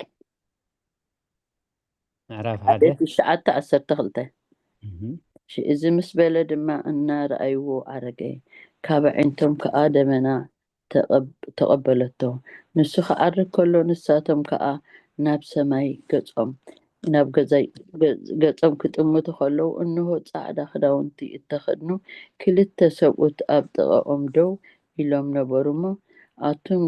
ሰብ ገሊላ ስለምንታይ ናብ ሰማይ እናጠመትኩም ደው ኢልኩም ዘለኹም? እዚ ካባኻትኩም ናብ ሰማይ ዝዓረገ ኢየሱስ ከምቲ ናብ ሰማይ ክዓርግ ከሎ ዝሪእኹሞ ከምኡ ገይሩ ከዓ ክመጽእ እዩ በልዎም። ኣላህና 10 ማቴዎስ ኣብ ክንዲ ይሁዳ ከም ዝተሓርዩ ሽዑ ደብረ ዘይቲ ካብ ዝበሃል ንየሩሳሌም ከዓ መገዲ ሰንበት ዝኣክል ካብ ዝቐርብ ከረን ናብ ኢየሩሳሌም ተመልሱ። አሜን። ስለ ቃላት እግዚአብሔር ዝተመስገነ ይሁን። ቃል ህይወት የስማዓልና ንባብ ቁጥሪ 15 ሓማሚ ዝኾነ ጉሱብ ስጋ ተዋሂዱ ከሎ ቅድሚ ስቕለቱ ኣብ ልዕሊ ባሕሪ ክኸይድ ማያት እንተጸርዎ እኳ ስጉኡ ኣይተለወጠን እሞ ሎሚ ንነፋስ ሰንጢቑ ክዓርግ እንተተራየ ሓደ እኳ ብኡ ኣይጠራጠር። ስለ ቃላቱ እግዚአብሔር ዝተመስገነ ይሁን። ብረድኤት እግዚአብሔር ሎሚ ሃይማኖት ኣበው ምዕራፍ 67 ካብ 1 ክሳብ 15 በፂሕና ኣለና። ካብ ክፍሊ 4 ቁፅሪ 16 ዘሎ ኣምላኽ ተፈቐዶ ንሕና እንተለና ኣብ ዝመጽእ ግዜና ክንሪኦ ኢና። ሕጂ ናይ መዝሙር ግዜና በፂሕ ኣሎ። ብፍላይ ከዓ ዘሚርኩም ዘይትፈልጡ ወይ ዘይትፈልጣ ሎማዓንቲ ብመዝሙር ውዕለት እግዚአብሔር ክንገልጽ ብመዝሙር ንእግዚአብሔር ኣምልኾና ክንገልጽ ትብሉ ወይ ትብላ ቀዳማይ ቅድሚያ ክንህብ ኢና። ተደየለ ኣነ ከመስግን ኣቦና ሕራይ ረዘነት ሓብተይ ክሳብ ሕጂ ምልክት ዝገበረ ሕራይ ሙሉእ ሓብተይ ጠጦ ኢዳ ሓፍ ኣቢላ ኣላ። ሕራይ ሙሉእ ሓብተይ ትዘምር ሙድሓን ሙሉእ ትሰምዕና ኣለኺ። ረዘነት ሓብተይ ቅድሚያ ንሙሉእ ሓብተይ ትብላ ኣላ። እሺ በሉ ሕራይ ይቐኒየለይ። ኣምላኽ ምሳና እንተዘይነብር እንተዘይዋጋኣልና ሓይሊ ጸላኢና በርቲዑ ካብ ምድሪ መጥፈና ትብል መዝሙር ክዝምር እየ። እግዚአብሔር ይሕግዘኒ። ኣሜን። ኣነ እውን ሳይ ቀሪበ ነይረ ሙሉእ ሓብተይ እግዚአብሔር ይመስገን። እግዚአብሔር ይመስገን። ተመስገንዎ ደኸም ሓደ እዩ ዘምርያ እንዶ ስለዘነ ሓፍቲ This is okay. ዘምር እያ ዝብል ሓፍቲ እያ። እግዚአብሔር ይመስገን። ሓደ መንፈስ ሰትዮም እዮም ዝብል ቃል ኣምላኽ ሓቂ ይርአ ፀላኢ ኸቢቦ ብዙርያና ካብ ኩሉ ይብርትዕ ሓይሊ ናይ ኣምላኽና መለኸት ንፍሕዎ ፀላኢ ኸዓውር ብእምነት ዳው ንበል የሱስ እዩ ዝስዕር ኣምላኽ ምሳና እንተዘይነበር ተዘይዋጋኣልና ሓይሊ ፀላኢና በርቲዑ ካብ ምድሪ መጥፋኣና ስለዚ እግዚኣብሔር ይመስገን ስለ ኩሉ ነገር ብብዙሕ ብሒደት ዝከኣሎ ምድሓን ኣምላኽ ምሳና እዩ ዝደፍረና የልቦን ብኢዱ መሪሑ ኣብፂሑና ኣብሲ ፍሬና ኽርኢ ደልና ሕጂ ኣምላኽ ምሳና እንተዘይነበር ተዘይዋጋኣልና ሓይሊ ፀላኢና በርቲዑ ካብ ምድሪ መጥፋኣና ስለዚ እግዚኣብሔር ይመስገን ስለ ኩሉ ነገር ሃገር ኣላትና ነባሪት ከተማ ብኽያት ሓዘን ጓሂ እህታ ዘይብላ ንጋደል ኣለና ክሳዕ ንኣትዋ ኣምላኽ ይርዳኣና ኣብ ግዜ ድኻምና ኣምላኽ ምሳና እንተዘይነበር ተዘይዋጋኣልና ሓይሊ ፀላኢና በርቲዑ ካብ ምድሪ መጥፋኣና ስለዚ እግዚኣብሔር ይመስገን ስለ ኩሉ ነገር ተቃውሞ ኣማሌቕ ሰራዊት ናይ ፍሮን ብጎይታ ሰራዊት ከዓኑ ክንሪኦም ብብርቱዕ ድምፅና መለኸትና ንንፋሕ ናይ እምነት ቁራዕ ርእሲ ኣብ ርእስና ንድፋእ ኣምላኽ ምሳና እንተዘይነበር ተዘይዋጋኣልና ሓይሊ ፀላኢና በርቲዑ ካብ ምድሪ መጥፋኣና ስለዚ እግዚኣብሔር ይመስገን ስለ ኩሉ ነገር ብሓቂ ኣምላኽና ሒዝና ካብ ምንም ዓይነት ስለ ቃላቱ እግዚኣብሔር ይመስገን ስለመዝሙሩ እግዚአብሔር ዝተመስገነ ይኹን። ሓብትና ሙሉእ ጥዕና ሕጉስ ህይወት ይሃብኪ። ኣሜን ዝምርሉን ከተመስግንሉን ከዓ የንብርኪ። ኣሚን ኣሚን ለቃላቱ እግዚአብሔር ተመስገነ ይኹን። ከምቲ ክንሰምዖ ዝፀናሕና ይረአ ፀላኢ ከቢቡ ብዙርያና እዩ ዝብል። ይረአ ፀላኢ ከቢቡ ብዙርያና ነቲ ዝነበረ ኣብ ምንታይ ኩነታት ከም ዘለኻ ነቲ ዘለናዮ ኩነታት ክንሪኦ ኣብ ከባቢና እንታይ ኣሎ ንምስማዕን ንምርኣይን ቅልጡፋት ኩኑ እዩ ዝብለና ማለት እዩ። ንምርኣይን ንምስማዕን ቅልጡፋት ኩኑ ንመልሲ መሃብን ንምሕራቕን ግን ደንጎይ ትኾኑ እዩ። ስለዚ ይረአ ፀላኢ ከቢቡ ብዙርያና ክትጅምራ ኮላ ሙሉእ ሓብተይ ዝመፀለይ ሓሳባት ሲ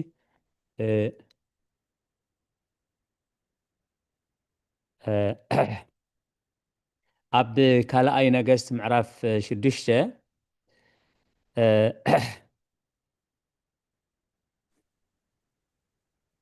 እቲ ግልያ ናብ ኣምላኽ ሰብ አንኪሁ ተንሲኡ ምስ ወፀ ከዓ እንሆ ሰራዊት ምስ ኣፍራስን ሰረገላታትን ነታ ከተማ ከቢብዋ ነበረ። ነቲ ግልኡ ድማ ጎይታይ እንታይ ክንገብር ኢና በሎ እዩ። እቲ ወደ መዝሙር ናይ ኤልያስ ብድድ ምስ በለ ኣብቲ እምባ እዮም ዝሓድሩ ብፀሎት ብኣስተንትኖ ብድድ ምስ በለስ እንታይ ርዩ ብሰራዊትን በፍራስን ብሰረገላትን ተኸቢቦም ርዩ ማለት እዩ። እዞም ኣፍራስን ሰረገላታትን ከዓ ናይ ፀላኢ እዮም ማለት እዩ። ስለዚህ ኣብ ቁጥሪ 16 ንሱ ከዓ ካብቶም ምሳታቶም ዘለውስ ምሳና ዘለው ይበዝሕ እሞ ኣይትፍራህ በሎ እዩ ኣብ ሓደ ቦታ እዮም ዘለው ሓደ ዓይኒ ስጋ እዩ ዘለዎም ብዓይኒ መንፈስ ግን ይፈላለዩ እቲ ወደ መዝሙር ዝሪኦ ዘሎ ሰረገላ ፍራስን ናይ ሰብ ጸላእቶም ዝኸበብዎም ከቢቦሞም ዝሓደሩ ናይ ኣምላኽ ሰብ ዝሪኦ ዘሎ ከዓ ኣብ መንጎ ናይ ሰራዊት ናይ ጸላእን ኣብ መንጎኦም ዘለው ሰራዊት ኣምላኽ ይርኢ ኣሎ ማለት እዩ ኣብ ቁጥሪ 17 ኤልያስ ድማ ወእግዚአብሔር እልምነካ ኣለኹ ክርእስ ኣዒንቱ ክፈት ኢሉ ጸለየ እግዚአብሔር ከዓ ኣዒንቱ መንእሰይ ከፈተ እሞ ረኣየ እንሆ ድማ ኣብ ዙርያ ኤልሳዕ እቲ ኸረን ናይ ሓዊ ኣፍራስን ሰረገላታትን መሊእዎ ነበረ እዩ ስለ ቃላቱ እግዚአብሔር ዝተመስገነ ይኹን እታ ቀዳመይቲ ሓረግ የንዓ ኣስተንቲነ ይረአ ጸላኢ ከቢቡ ብዙርያና ትብል ማለት እዩ ስለ ቃላቱ እግዚአብሔር ተመስገነ ይኹን እቲ ዝተረፈ ኩላህና ከነስተንትኖ ናባኻትኩም ናብ ጉባኤ የሕልፎ ኣለኹ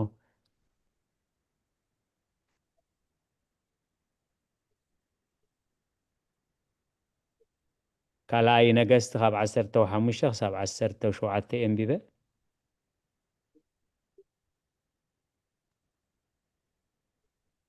ሕራይ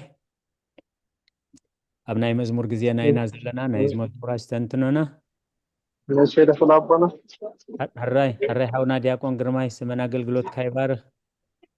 من جاري تسمع الله وحسره يا اسمع هذا صوت الشعاتس صنع تبعد الى اساسها من جابر ابتخود كله نصها ايو مو اي تفرح اي تشبر سؤال الجنة محمد الهوت يسمع لنا زبنا أገልግሎት ካይባርኽ ዲያቆን ሓውና ዲያቆን ግርማይ ድራይቭ እንዳገበረ ንባብ ክህቦ ከለኹ ኣብ መገዲ ጠጠው ኢሉ ስተቢሉ እዩ ክሳብ ክንደይ ድልየት እንተሊስ መገዲ ኣሎ ዝበሃል እሞ ቃል ህይወት የስማዓልና ኢያሱ 1:19 ኣብቲ ኸዶ ዘበለ ኩሉ ምሳኻኤ ሕራይ ዘበና ኣገልግሎት ካይባርኽ ሓውና ዲያቆን ግርማይ ካልኦት فتندو ሕራይ ጽቡቕ እምበር ረዘነት ሓብተይ مزمور داويد مبل 46 እግዚአብሔር ምሳና እዩ ትብል ካብ ሓደ ስጋዕ ሰለስተ ደላ ኣምላኽና ኣና መዕቆብን ሓይልን ብጸበባ ፍጡን ረድኤትና እዩ ስለዚ ምድሪ እንተ ተገልበጠት ኣኽራን ኣብ መዓሙቕ ባሕሪ እንተ ተናወጹ ማያት እንተ ሃመመ እንተ ዓፈረ ኣኽራን ብነድሮም እንተ አንቀጥቀጡ ንሕና ሳይንፈርህን ኢና ቃል ህይወት የስማዓልና ኣብሄር ዝወዓለን ገርካ ይብሉ ወለድና ዝወዓለን ገርካ ይብሉ ጥዒምዎ ስለ ዝኾነ ዳዊት ኣብ ህይወቱ ጥዒምዎ ስለ ዝኾነ እንታይ ዝብል ዘሎ መሬት ተተገልበጠት ኢሉ መሬት ተተገልቢጥና ንሕና ካበይ ክንነብር ዝብል ሓሳብ ክመጽእ ክእል ግን ካብ ኣፍ ተኹላ ካብ ኣብ ኣንበሳ ካብ ኢድ ሳኦል ካብ ኢድ ጎልያድ ካብ ኢድ ኣቤሴሎም ወዱ ካብቶም ኩሎም ጨካናት ከመይ ገይሩ ከም ዘናግፎ ስለ ዝፈለጠ ዋላ መሬት ተተገልበጠት ኢሉ ስለ ቃላቱ እግዚአብሔር ዝተመስገነ ይሁን ሕራይ አንተ ደኽብል አባና እግዚአብሔር ይደግፍኩም አባና ሕራይ አራይ ትንቢት ኢሳያስ ምዕራፍ 59 ቁጥሪ 19 እምበኣር ስም እግዚአብሔር ካብ ምዕራብ ክብሩ ከዓ ካብ ምብራቕ ፀሓይ ክፍራህ እዩ ጸላኢ ከም ውሒድ ደሪኹ እንተመፀ ትንፋስ እግዚአብሔር ክሰጎ እዩ ቃል ህይወት የስማዓልና ወና በመልአከ ሰላም ኖት እንደሓዝና ክንከይድ ምእንቲ መዝሙር ዳዊት ምዕራፍ 59 ቁጥሪ 19 የማን በመልአከ ሰላም አንቢበሉና ኢሳያስ ትንቢት ኢሳያስ غني አቦና እምበኣር ስም እግዚአብሔር ካብ ምዕራብ ክብሩ ከዓ ካብ ምብራቕ ፀሓይ ክፍራህ እዩ ጸላኢ ከም ውሒዝ ደሪኹ እንተመፀ ትንፋስ እግዚአብሔር ክሰጎ እዩ ስለ ቃላቱ እግዚአብሔር ዝተመስገነ ይሁን ሕራይ ካልኦት ሕራይ ህይወት ሃብተይ ናቲ ከዓ ያዕቆብ ምዕራፍ 4:7-6 እምበኣርስና ኣምላኽ ተገዝእዎ ንዲያብሎስ ግን ተጻረርዎ እሞ ንሱ ካባኻትኩም ክሃድም እዩ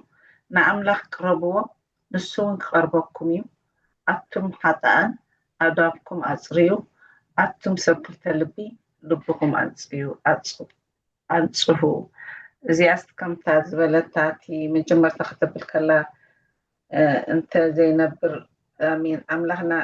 ምሳና እንተ ዘይነብር ተዘይዋግኣልናስ ጸላኢና ካብ ዓለም ካብ ምድሪ መጥፋእና ትብል ነይራ እሞ እዚኣ ምስ ኣምላኽ ተቐሪብናሲ ጸላኢና ከም ዝኸይድ ዝፍሉጥ እዩ ከማይ ተሓፂያ እሞ እግዚአብሔር መስገን በሐቅ ብርግጽ ትክክል ከማያት ንዲያብሎስ እምብበልዎ ካባኹን ካሃድም ይልማል هو እግዚአብሔር ነቲ ናቱ ንብረት እዩ ዘቕርበልና ማለት ብዙሕ ግዜ ዝጥቀስ ዓሳ ባዕሉ ብፈቃዱ ኣፉ እንተዘይከፊቱ ዝኾነ ዝማዕበለ ናይ መጀለቢ መጥለፊ መጀለቢ ተጠቂምካ ንዓሳ ክትሕዞ ይትኽእልኒ ኢኻ ዓሳ ክግፈፍ ተኮይኑ ኣፉ ክኸፍት ኣለዎ ታመቁለብ ኣብ ኣፉ ክትኣት ኣለዎ ማለት ስለ ቃላቱ እግዚአብሔር ዝተመስገነ ይኹን ስለዚ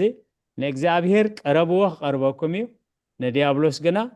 እምብበልዎ ካባኹም ካሃድም እዩ ስለዚ ልብኹም ዘይጸረየ ልብኹም ኣጽርዩ እዳውኩም ዘይተሓጽበ የእዳውኩም ተሓጸቡ ብኸዩን ጓሃዩን ሰሓቅኩም ናብ ብኽያት ዓጎስኩም ናብ ሓዘን ለውጥዎ ኣብ ትሕቲ ጽንዕቲ ኢድ እግዚአብሔር ትሕት በሉ እግዚአብሔር ከዓ ልዕል ከብለኩም እዩ ዝብል ንእግዚአብሔር ቀረብዎ ክቐርበኩም እዩ ንሰይጣን ግን እምብበልዎ ካባኹም ካሃድም እዩ ስለ ቃላቱ እግዚአብሔር ዝተመስገነ ይኹን ሕራይ ሎሚ እግዚአብሔር እንታይ ኢሉና بقدس أبونا يوحنس أفورك غيروس لومي انتهي يلونا بزعبا تسقاونتو نايقويتانا مدحنا نيس كريستوس بزعبا خمتخن سمع السنحنا تون كام مجمرياز نبرنا بزعبا نايحلنا دنقلنا مالت تاي مالت بدحري يزلو زي حقاو ركب تراي ناي سجاز أتاو ركب زي كونس ناي هلينا زي حقاو ركب انت دا فسيمنا ويدا انت دا فسيمو هاي صعبيوني مز نزي خلونا الناس أسأرة يوحنس أفوركي بتعمي بهوتنا تقاه مزغونا أما معلتا بهوتنا زخير سلقالاتو እግዚአብሔር ዝተመስገነ ይሁን አዲና መምህር ሳራ መዝሙር ዳዊት 124 ካብ 1 ክሳብ 8 أملاخ مسانا عند زينبر زبل سديدنا لنا لوا أدينا ممهر سارة زمن أقل قلوت كني بارك زابير ملوت عنا حقوس هوت كأيهاف كن كتقل قلالو ما أنتي سلغالاتو زابير تمسجنا يهون بزعبات سجاو النتيو كاب نبي مكياس أبونا بملأك سلام زنبابلنا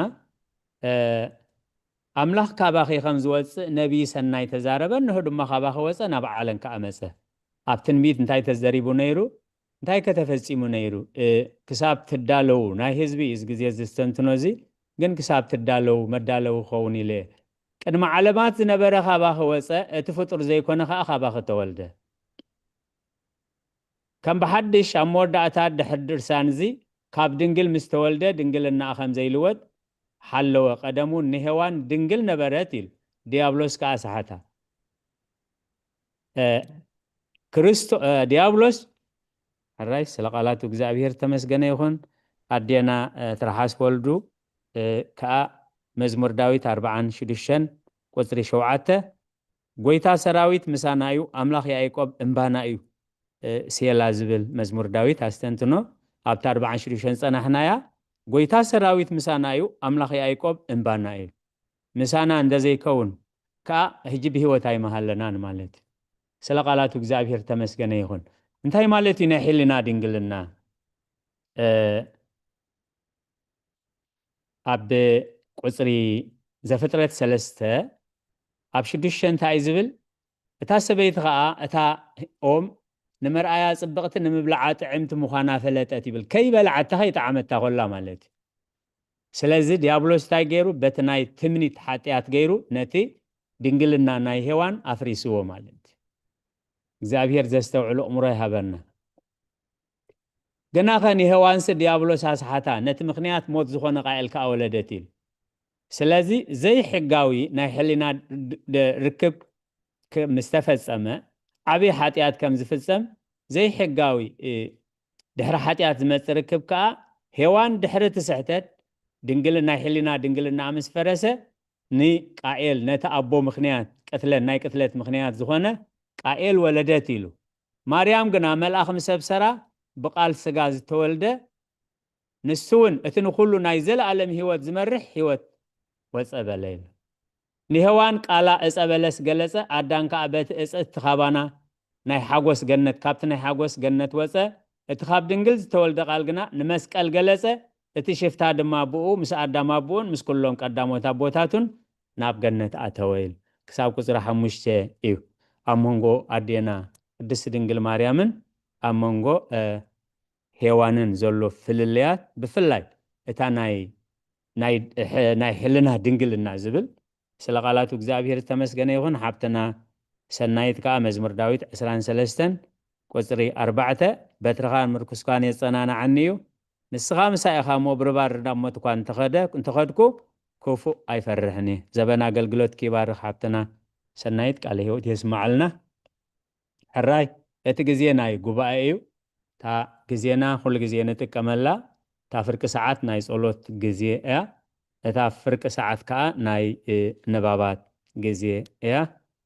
ብድሕሪኡ ዘሎ ናይ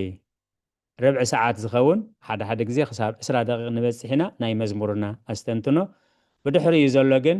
ሎማዓንቲ ካብዚ እንታይ ተማሂርና ሎማዓንቲ እንታይ ተረዲእና ሎማዓንቲ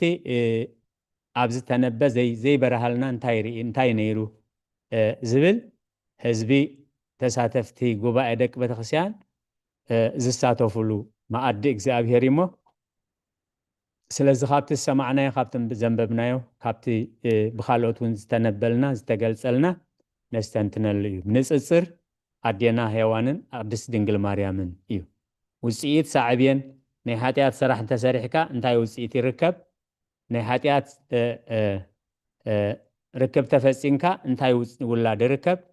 ነዚ እናነፃፀረ ብዝርዳእና መልክዕ በቲ መንፈስ ቅዱስ ዝገለፀሉ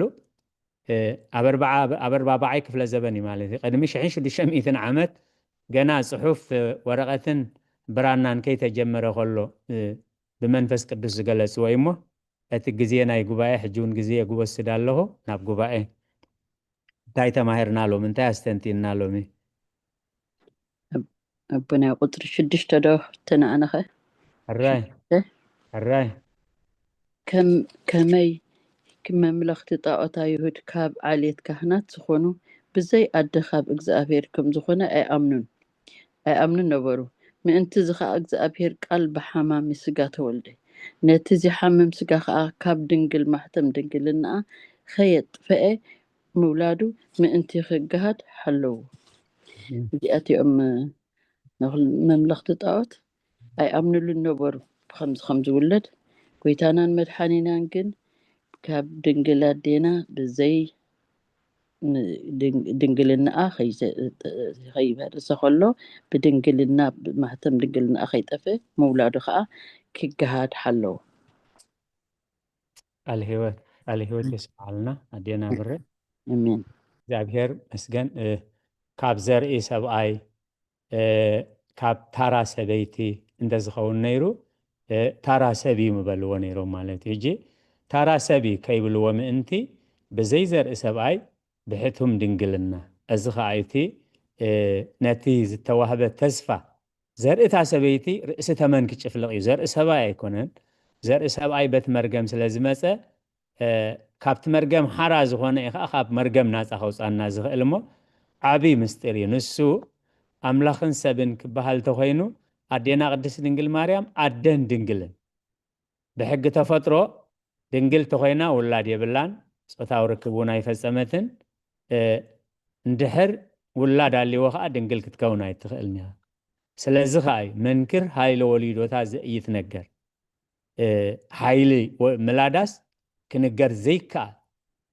ዘይከኣል ዘደንቕ ኣብቲ ልደት ጎይታ ከዓ እንታይ ኢና ንብል መንክር ስብሃተ ልደቱ ኣማን ብኣማን መንክር ስብሃት መንክር ዝበሃል እንታይ ብሕሊና ናይ ሰባት ብሕጊ ፍጡራን ክብፃሕ ዘይክእል ምስጢር ማለት እዩ ቃል ህይወት የስማዓልና ኣዴና ብረ ዓብ ነገር ይኽና ስተንቲንክን ሕራይ ካልኦት ካብዚ ሎሚ ዘንበብናዮ ካብዚ ሎሚ ዝሰማዕናዮ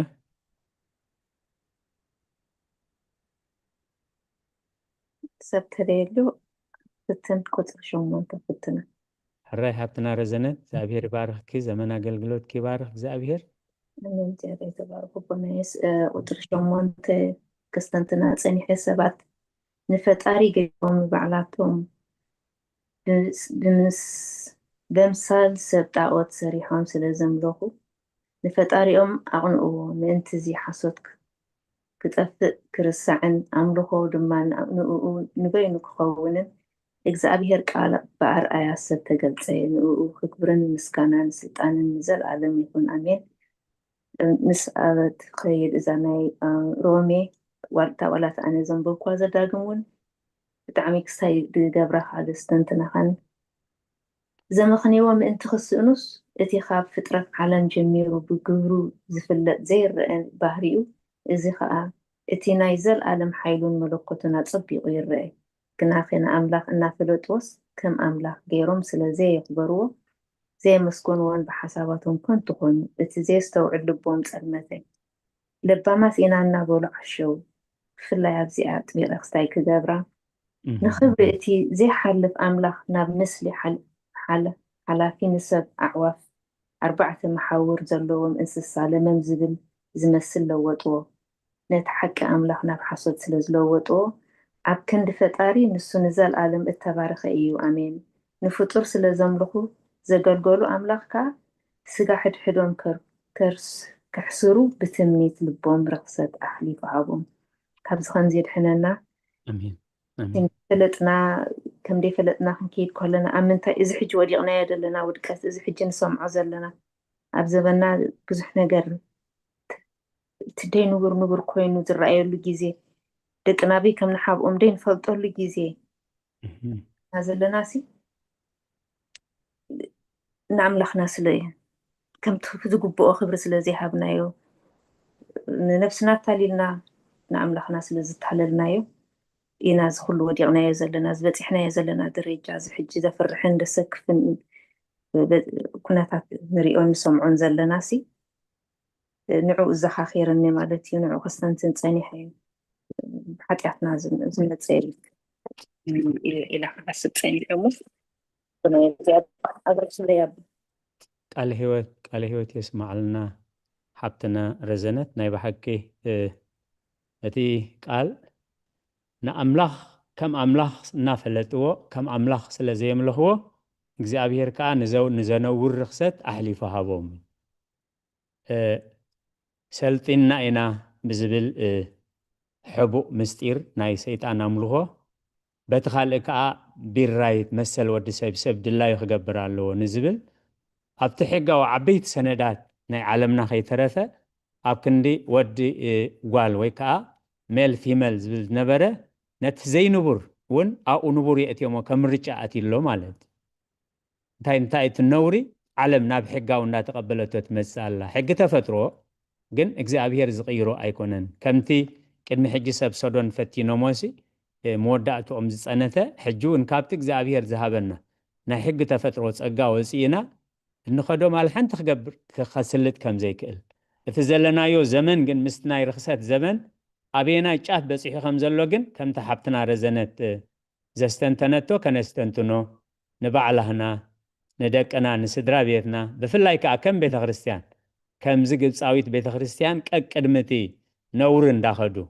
ኣብ ዓለም እዚ ክፀንሓኩም እዩ ኣብ ትምህርቲ ከምዚ ክፀንሓኩም እዩ ኣብ ኮሌጅ ከምዚ ክፀንሓኩም እዩ እቲ ተሓቂ ግን እዚ እዩ ነቶም ኮሌጅ ዝኸዱ ቅድሚ ኮሌጅ ምኻዶም እዮም ኣብቲ ኮሌጅ ዘጋጥሞም ፀገማት ዝነግርዎም ማለት እዩ ነቶም ኣብ ሃይስኩል ዝኸዱ ቅድሚ ዋላ ነቶም ኤሌመንታሪ ከይተረፈ ማለት እሞ ዓብ ነገር እዩ ሰባት ንፈጣሪ ገዲፎም ንባዕላቶም በምሳል ሰብ ጣዖት ሰሪሖም ስለ ዘምለኹ ንፈጣሪኦም ኣቕንእዎ ኢሉ ናይ ኣህዛብ ኣማልኽቲ ዋላ ሓንቲ ክገብሩ ከም ዘይክእሉ ርኦም እዮም ማለት ኣምላኽ ባሕሪ ጨዲዱ ከስገሮም ከሎ እቶም ንኣምላኽ ዘይፈልጡ ጣዖታት ግብፃውያን ግን ኣብ ባሕሪ ክጥሕሉ ርኦሞም እዮም ማለት ሽዑ ንሽዑ ነዚ ኩሉ ነቲ ባሕሪ ጨዲዱ ዘውፆም ኣምላኽ ገዲፎም ግን ንኣሮን ኣማልኽቲ ስራሓልና ከም ካልኦት ኣህዛብ ሙሴ እንታይ ከም ዝኾነ እቲ ዘውፃእ ናበይ ከም ዝጠፍአ ይንፈልጥ ኢና ከም ከምሎም ሰባት ኣማልኽቲ ስራሓልና ኢሎም ከም ዘሸገርዎ ጣዖት ካህን ኣሮን ከዓ ምራኽ ጣዖት ሰሪሑ ካብ ግብፅ ዘውፅኹም ኣማልኽቲ እዮም እዚኦም ኢሉ ንስድ ከም ዝፈነዎም ተሳዕብየን ከዓ ክንደይ ሰብ ከም ተቐዝፈ ዝሕጂ ዝግበር ዘሎ ርክሰት ከዓ ውፅኢቱ መቕዘፍቲ ጥራይ ክኸውን እምበር ናብ ዝኾነ ምዕባለ ክሰጋግር ኣይክእልን እሞ ረዘነት ሓብትና ምስቲ ሕጂ ዘሎ ኣባይታ ቃል ኣምላኽ እንታይ ክንገብር ይግባአና ኣብ ደቅና ይኹን ኣብ ሂወትና ይኹን ብፍላይ ከዓ ብደረጃ ቤተክርስትያንና እንታይ ክንገብር ይግባአና ዓቢ መልእኽቲ ዓቢ ኣስተንትኖ ኢኸስተንቲንኪ ንእግዚአብሔር ከም እግዚአብሔር ምዃኑ እናፈለጥዎ ከም ኣምላኽ ገይሮም ስለ ዘይፍለጥዎ እግዚአብሔር ድማ ንዘነውር ርክሰት ኣሕሊፉ ሃቦ እቲ ዘነውር ርክሰት ኣብታ ሓብትና ረዘነት ዘንበበታ ሮሚ 1:26 የዘንብብ ዘለኹ ስለዚ ኣምላኽ ንዘነውር ፍትወት ኣሕሊፉ ሃቦ ትዘነውር ንክሰት እንታይ እዩ ከይንብል ከዓ ደቂ ኣንስቲኦም ነቲ ናይ ባህሪ ተራኽቦን ናብ ናይ ዘይባህርየን ለወጥኦ ቶም ተባዕትዮን ከምኡ ነቲ ናይ ባህሪ ምርኻብ ጓል ኣንስተይቲ ሓዲጎም ኣብ ነንሕድሕዶም ብትምኒት ረሰኑ ሰብኡት ኣብ ሰብኡት ነውሪ ገበሩ ግቡእ ዓስቢ ስሕተቶን ከዓ ኣብ ርእሶም ተቐበሉ እዩ ኣምላኽ ቅረ ይበለልና ስለ ቃላቱ እግዚአብሔር ዝተመስገነ ይኹን ሙሉእ ጥዕና ሕጉስ ሂወት ይሃብ ክዘበና አገልግሎት kibarኽ ሓብትና ረዘነት ሕራይ ካልኦት ሎሚ እንታይ ኢና ተማሂርና ሎሚ እንታይ ኢና ተማሂርና ብፍላይ ሐዋርያ ቅዱስ ዮሐንስ አፈወርቅ ብዛዕባታ ናይ ሕሊና ድንግልና ዝብል ቅድሚ ስጋዊ ድንግልናና ዘጥፍእ ዲያብሎስ ቅድም ነቲ ናይ ሕሊና ድንግልና ይዘፍርሶ ማለት ምክንያቱ ምስተዓመታ ዘይኮነት ከይተዓመታ እታኦም ጥዕምቲ ምዃና ትፈልጥ ዘላስ ታኦም እኮ ልዕሊ 7 ዓመት ከምቲ ቦታት ቤተክርስትያን ጽሒፎም ዘለው ልዕሊ 7 ዓመት እኮ ምሳኣ ነይራ ሽዑ ዝተቀየረ ታገረብ ዝተቀየረ ቆጽል ዝተቀየረ ዕምባባ ዝተቀየረ ፍረ ኣይነበረን ዝተቀየረ እንታይ እዩ እቲ ድንግል ዝነበረ ሕሊና ሔዋን ሰይጣን ምሰፍረሶ ነቲ ጽቡቕ ከም ሕማቕ ነቲ ሕማቕ ከም ጽቡቕ ገይሩ ከም ዝርኢ ሰቢርዎ ማለት እግዚአብሔር ዘስተውዕሎ እሙራ ይሃበና ኩሉ ግዜ ዲያብሎስ ናይ ሕሊናና ድንግል ከፍርስ ብዘይ ማዕለይትን መዓልትን ብዘይ ምቁራጽ ይዛዓይ ንሕና ከዓ ክነስተውዕሎ ብሓይሊ ኣምላኽ ከዓ ክንስዕሮ እግዚአብሔር ቅዱስ ፍቃድ ይኹነና ሕራይ ካልኦት ሎሚ ምሸት ታይና ተማሂርና ምናልባት ድሕሪ ኢልና ዝኣተና ሃይማኖት ኣበው ምዕራፍ 67 ናይ ዮሐንስ አፈወርቅ ካብ 1 ክሳብ 15 ኢና አንቢብና ብዛዕባ ኣዴና ቅድስት ድንግል ማርያምን ብዛዕባ ኣዴና ሔዋንን እንታይ ለውጥ ከም ዝነበረ ትንትን ኣቢሉ ገሊጽልና ማለት ሕራይ እሺ አባና እሺ ክብር እግዚአብሔር ይመስገን ቃል ይወደስ ማለና አሜን ማዲያኮን ግርማይ ተናሰብ ማሁስ እሺ ክብር እግዚአብሔር ይመስገን ኣብቲያ ልቋስ 14:17 ዘለኻ ጅምብራ ንሱ ድማ እዚ እናኸድኩም እናጋኹም እናሓድሕድኩም ተዛረቦ ዘለኹም ዘረባስ እንታይ ይበሎም እቲ ሓደ ካብኣቶም ቀሌባስም በዘን መዓልታ እዚኣተን ነዚ ኣብ ኢየሩሳሌም ዝኾነ ነገር ዘይትፈልጥ ንስኻ በይንኻዶ ኣብ ኣጋሻ ኢኻ ኢሉ መለሰሉ ንስኻ እንታይ ይበሎም ንሳቶም በልዎ እዚ ናይ ኢየሱስ ናዝራዊ ነገር ኣቂድማ ኣምላኽን ኩሉ ህዝብን ብግብርን ቃልን ከኣዲ ነቢ ዝነበረ ሰብኣይ ከም ዝበለ ማለት ብጣዕሚ እግዚአብሔር መስከን ትምስክርነቱ ሲ ኣቂድሚ እግዚአብሔርን ናይ ብሓቂ ብግብርን ብቃልን ከኣዲ ነቢ ዝነበረ ሰብኣይ ኢሉ ምስክር ከሎ እናውን ብግብርን ብቃልን ከምቲ ኣምላኽና ብግብርን ብቃልን ኩሉ ኣብዛ ምድሪ እዚኣ ዘይከሓደት ኩሉ ዝፈፀመን እናውን ከምናቱ ብግብርና ብቃልና ሓደ ንኸውን እግዚአብሔር ይደግፈና ነዚ ኣሰፊና ቦና ቃል ህይወት የስማዓልና አውና ዲያቆን ግርማይ ዘመን አገልግሎትካ ይባርክ እግዚአብሔር ብድሕሪ እዚ ጎይታና ኢየሱስ ክርስቶስ ንደቀ መዛሙርቱ ኣብ ባሕሪ ጥብርያዶስ ተራእዮም ሕጂ ኸሪኢኻ ዶ ከምቲ ቅድሚ ትንሳኤ ኩሉ ሳዕ ምስኣቶም ዝነበረ ከም ዘይኮነ እንታይ ደኣ ኣጋምሸት ተራእዮም ካብኣቶም ከዓ ተሰወረ ብርሑቕ ድማ ረኣይዎ እዩ ሓውና ዲያቆን ግርማይ ብቃሉን ብግብሩን ከኣለ ዝነበረ ዝብል ቃልናን ግብርናን ሓደ ክኸውን ኩሉ ግዜ ልቢ ኣምላኽ ዳዊት ኣብ መዝሙር ዳዊት 19 እንታይ ይብል ወእግዚአብሔር ቃላት ኣፈይን ሓሳባት ልበይን ኣብ ቅድሜኻ ብሁግ ይኹን ስለዚ እቲ ቅድሚ متنسائي زنبرة سجا لكع كم زنهنا سجا زتأمي زحمم زدكم زتأمي كم زنبرة هلاوي أو مسدك أمزامرتو كأن متنسائي ندحر تنسائي كأبد بينو خم زنبرة مخنياتو انت أي زنات سرزلو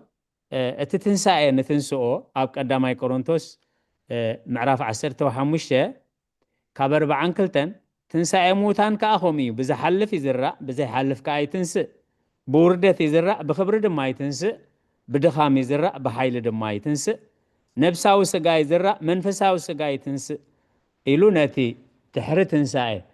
كريستوس زنبورو هلاوية حجخا أثر إدوك أدمي كم تقدم تنسائي كل ساعة مساعتهم زنبرة كم زي كونن تايدا أقام شتى رأيهم كاباتون كأتسورة بروح قدما رأيوه سلقالاتو بزعبير استمسقنا يخون ازي نايساب يماهوس جن ولا بموت كابتو ماردئتي يوم حدا خباتون قليبا مهانو تقيسو والو ونجيلا وقدس لوكاس ولا كوا تسفق وريصوم نحريت ني يماهوس يملسو تنبارو علالون جن بزعبا قويتا بزعبا تشعو تقبرت تخباب زنبرة علالوم بزعبا قويتا سلزنبرة قويتا خاب حبروميل كل جزيان احنا خا علالنا بقالك زعبير بس تنتنو قال እግዚአብሔር انت دا اخوينو منفس እግዚአብሔር كمتي حاونا دياكون ግርማያም አንተ በይቅጠቅስ ኮሎ ካብ ኢያሱ ኣብትኸዶ ዘበለ ኩሉ ግዜ ምሳኻ እሞ ኣይትፍራህ ኣይትሸበር ዝበሎ ኣብ ኩሉ ጉዕዘና ከምሰም ኤባሁስ በቃል አምላኽ ብምስክር አምላኽ በታሪክ ቅዱሳኑ ለሙኮ ከም ዝመሰለ በዓሊ ለሙኮ ቅዱስ ጊዮርጊስ ሰማዕትነት ዝተቀበለሉ እዩ ለሙኮ ካብ ነቢያት ሓደ ካብ ቦታት ከምዚ ዓይነት ክኸውን ዕላልና አስተንቱናና ይሞ ስለቃላቱ እግዚአብሔር ተመስገነ ይሁን ራይ ካልኦት ጊዜና ክንጥቀመሉ وانا هوتين اشتك فتر أمن حتى أناتي ራይ ህይወት ሓፍተይ رزنت حفيزي حتى تتاب بتعمي بريهات اللي أنا من السانيرات من ده بتعمي تمسجنا هم صدور النهار لنا إذا خليته إذا حتى زلات بدن 10 طفل 10 سنة 10 لوكاس وانجيلاوي بزعبا زي أبنى صحف قبر هواريا نفس ما يكعرق كله دك مزامرتو إنك عرورم إنك عريرم نابقو يتموت نبرو عرقوا وعروا أيبلن حجسي يريقوا نيرون ولا بتاع قبر هواريا زنببنا ياوي بدن بقرات قلت يا يريقوا خمد نبرو حجنا تحتزلتها كميسي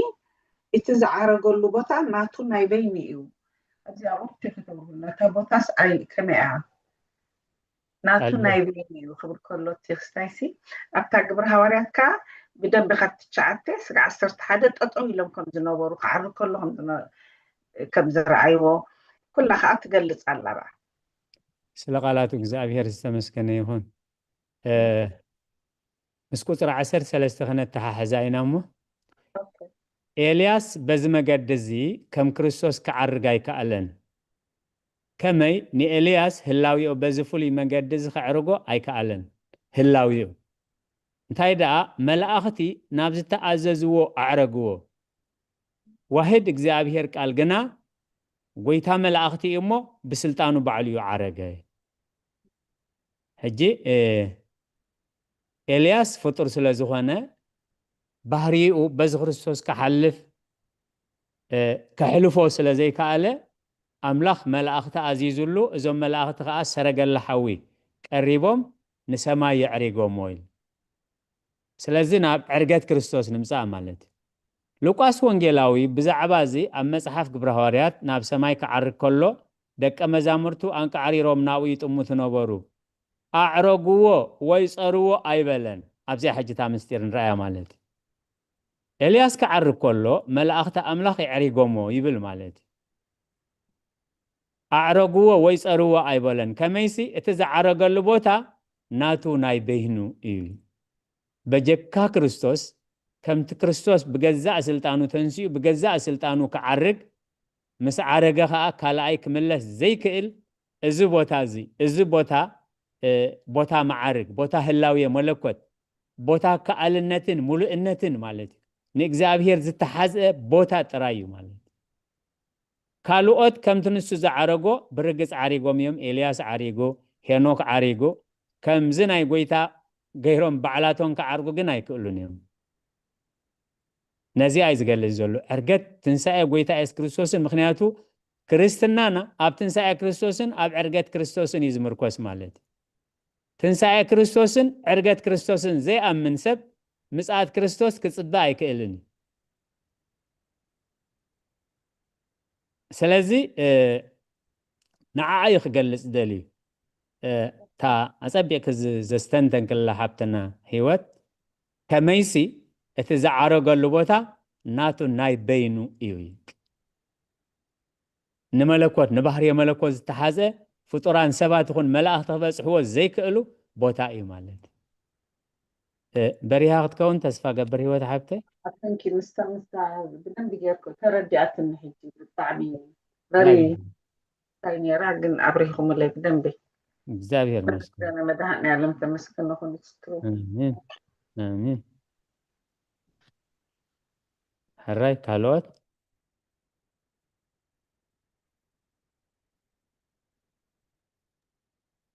أسر شوعته خابونا أسر شوعته 17 أي بس إحنا ينالنا ديبري أب 15 15 دينا بتن هذا الشيء أتويلنا زلنا مع 10 دخلت ده بله إيش هراي 10 دخلت كم بحدش كأب ترجمي مزمور 46 ناي مرمرة مصحف كم زبالة إجزابير بناي عود تمصي ملخت عرقة ده قبل إمبر أعرقوا أيبلن انتاي ده بعلى عرقة قدميو زي خيد مرمرة مجد أيدلين مرحمن قد أيدلين نسو بين بتا مجد تيا عرقة عليه وتسمع لنا تي بعلى ده عرقة إمبر تي 10 قالتكم ما عندكم أبناء مسألة نيرة هبلي نيرة دحين تبع مسألة حج بعلى ده عرقة إمبر مرحمن قد 5 يدلين بتعمي እግዚአብሔር መስገን ካብ መዝሙር ዳዊት አምጪነታ ሒዝና ያዝነበርና ብዛዕባ ዓረገቱ ዝያዳ ትድራያ እግዚአብሔር ብናይ ዓወት ድምፂ መለኸት ዓረገ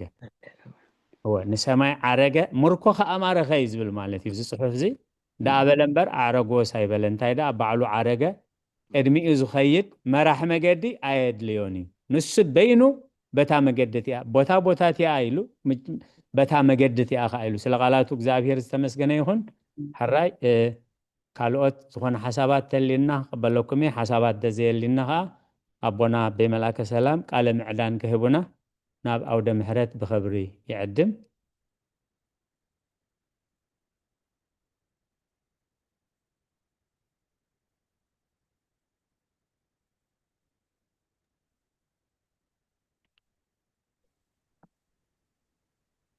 ዝኾነ ምልክት ኣይርኢና ኣለኹም ኣቦና በመላከ ሰላም ናባኹም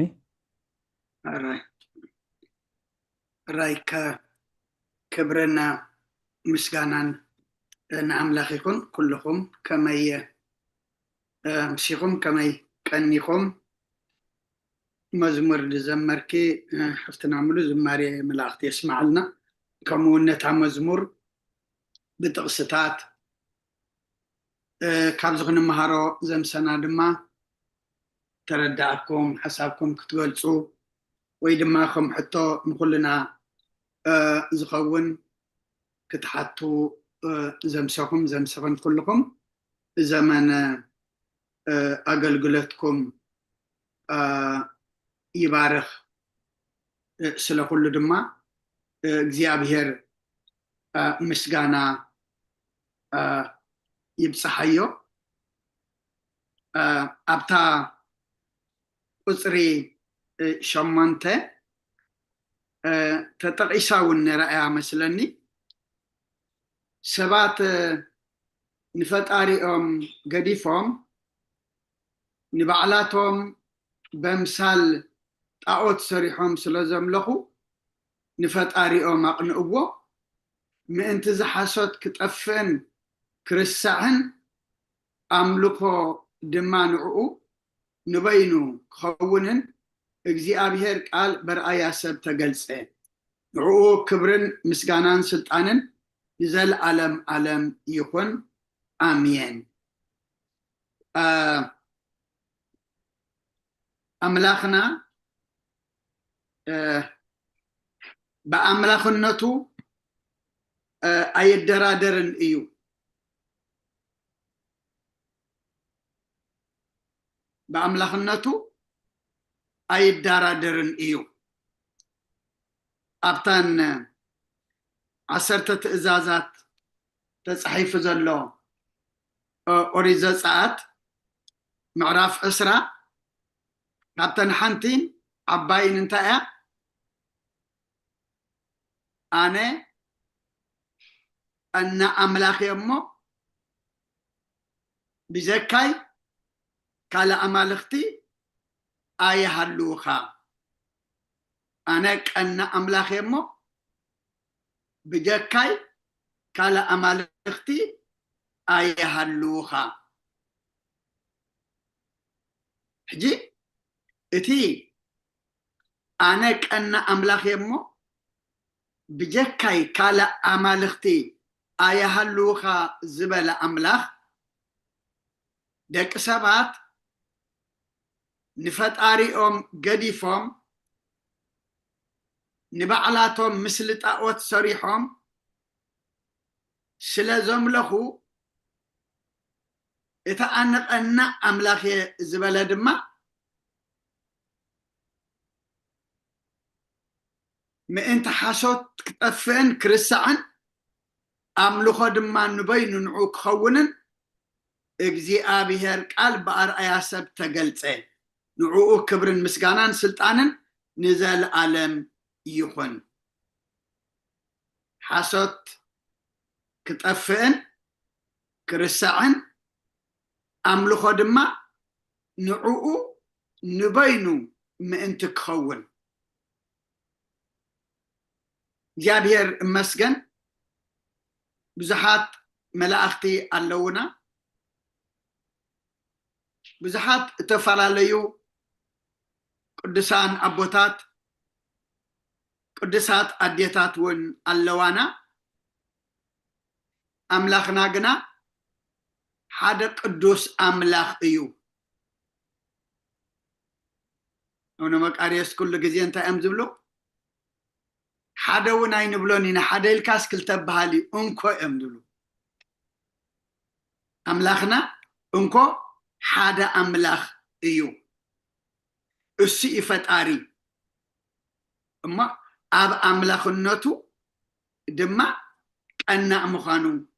دردر كم زي بلو يؤذي زحبرنا زلمو نتو بين زخنا أملاخنا زملخ نعقو إن أملاخنا أوشتنا مسؤو زتصارر تاوت كالق كيهلونا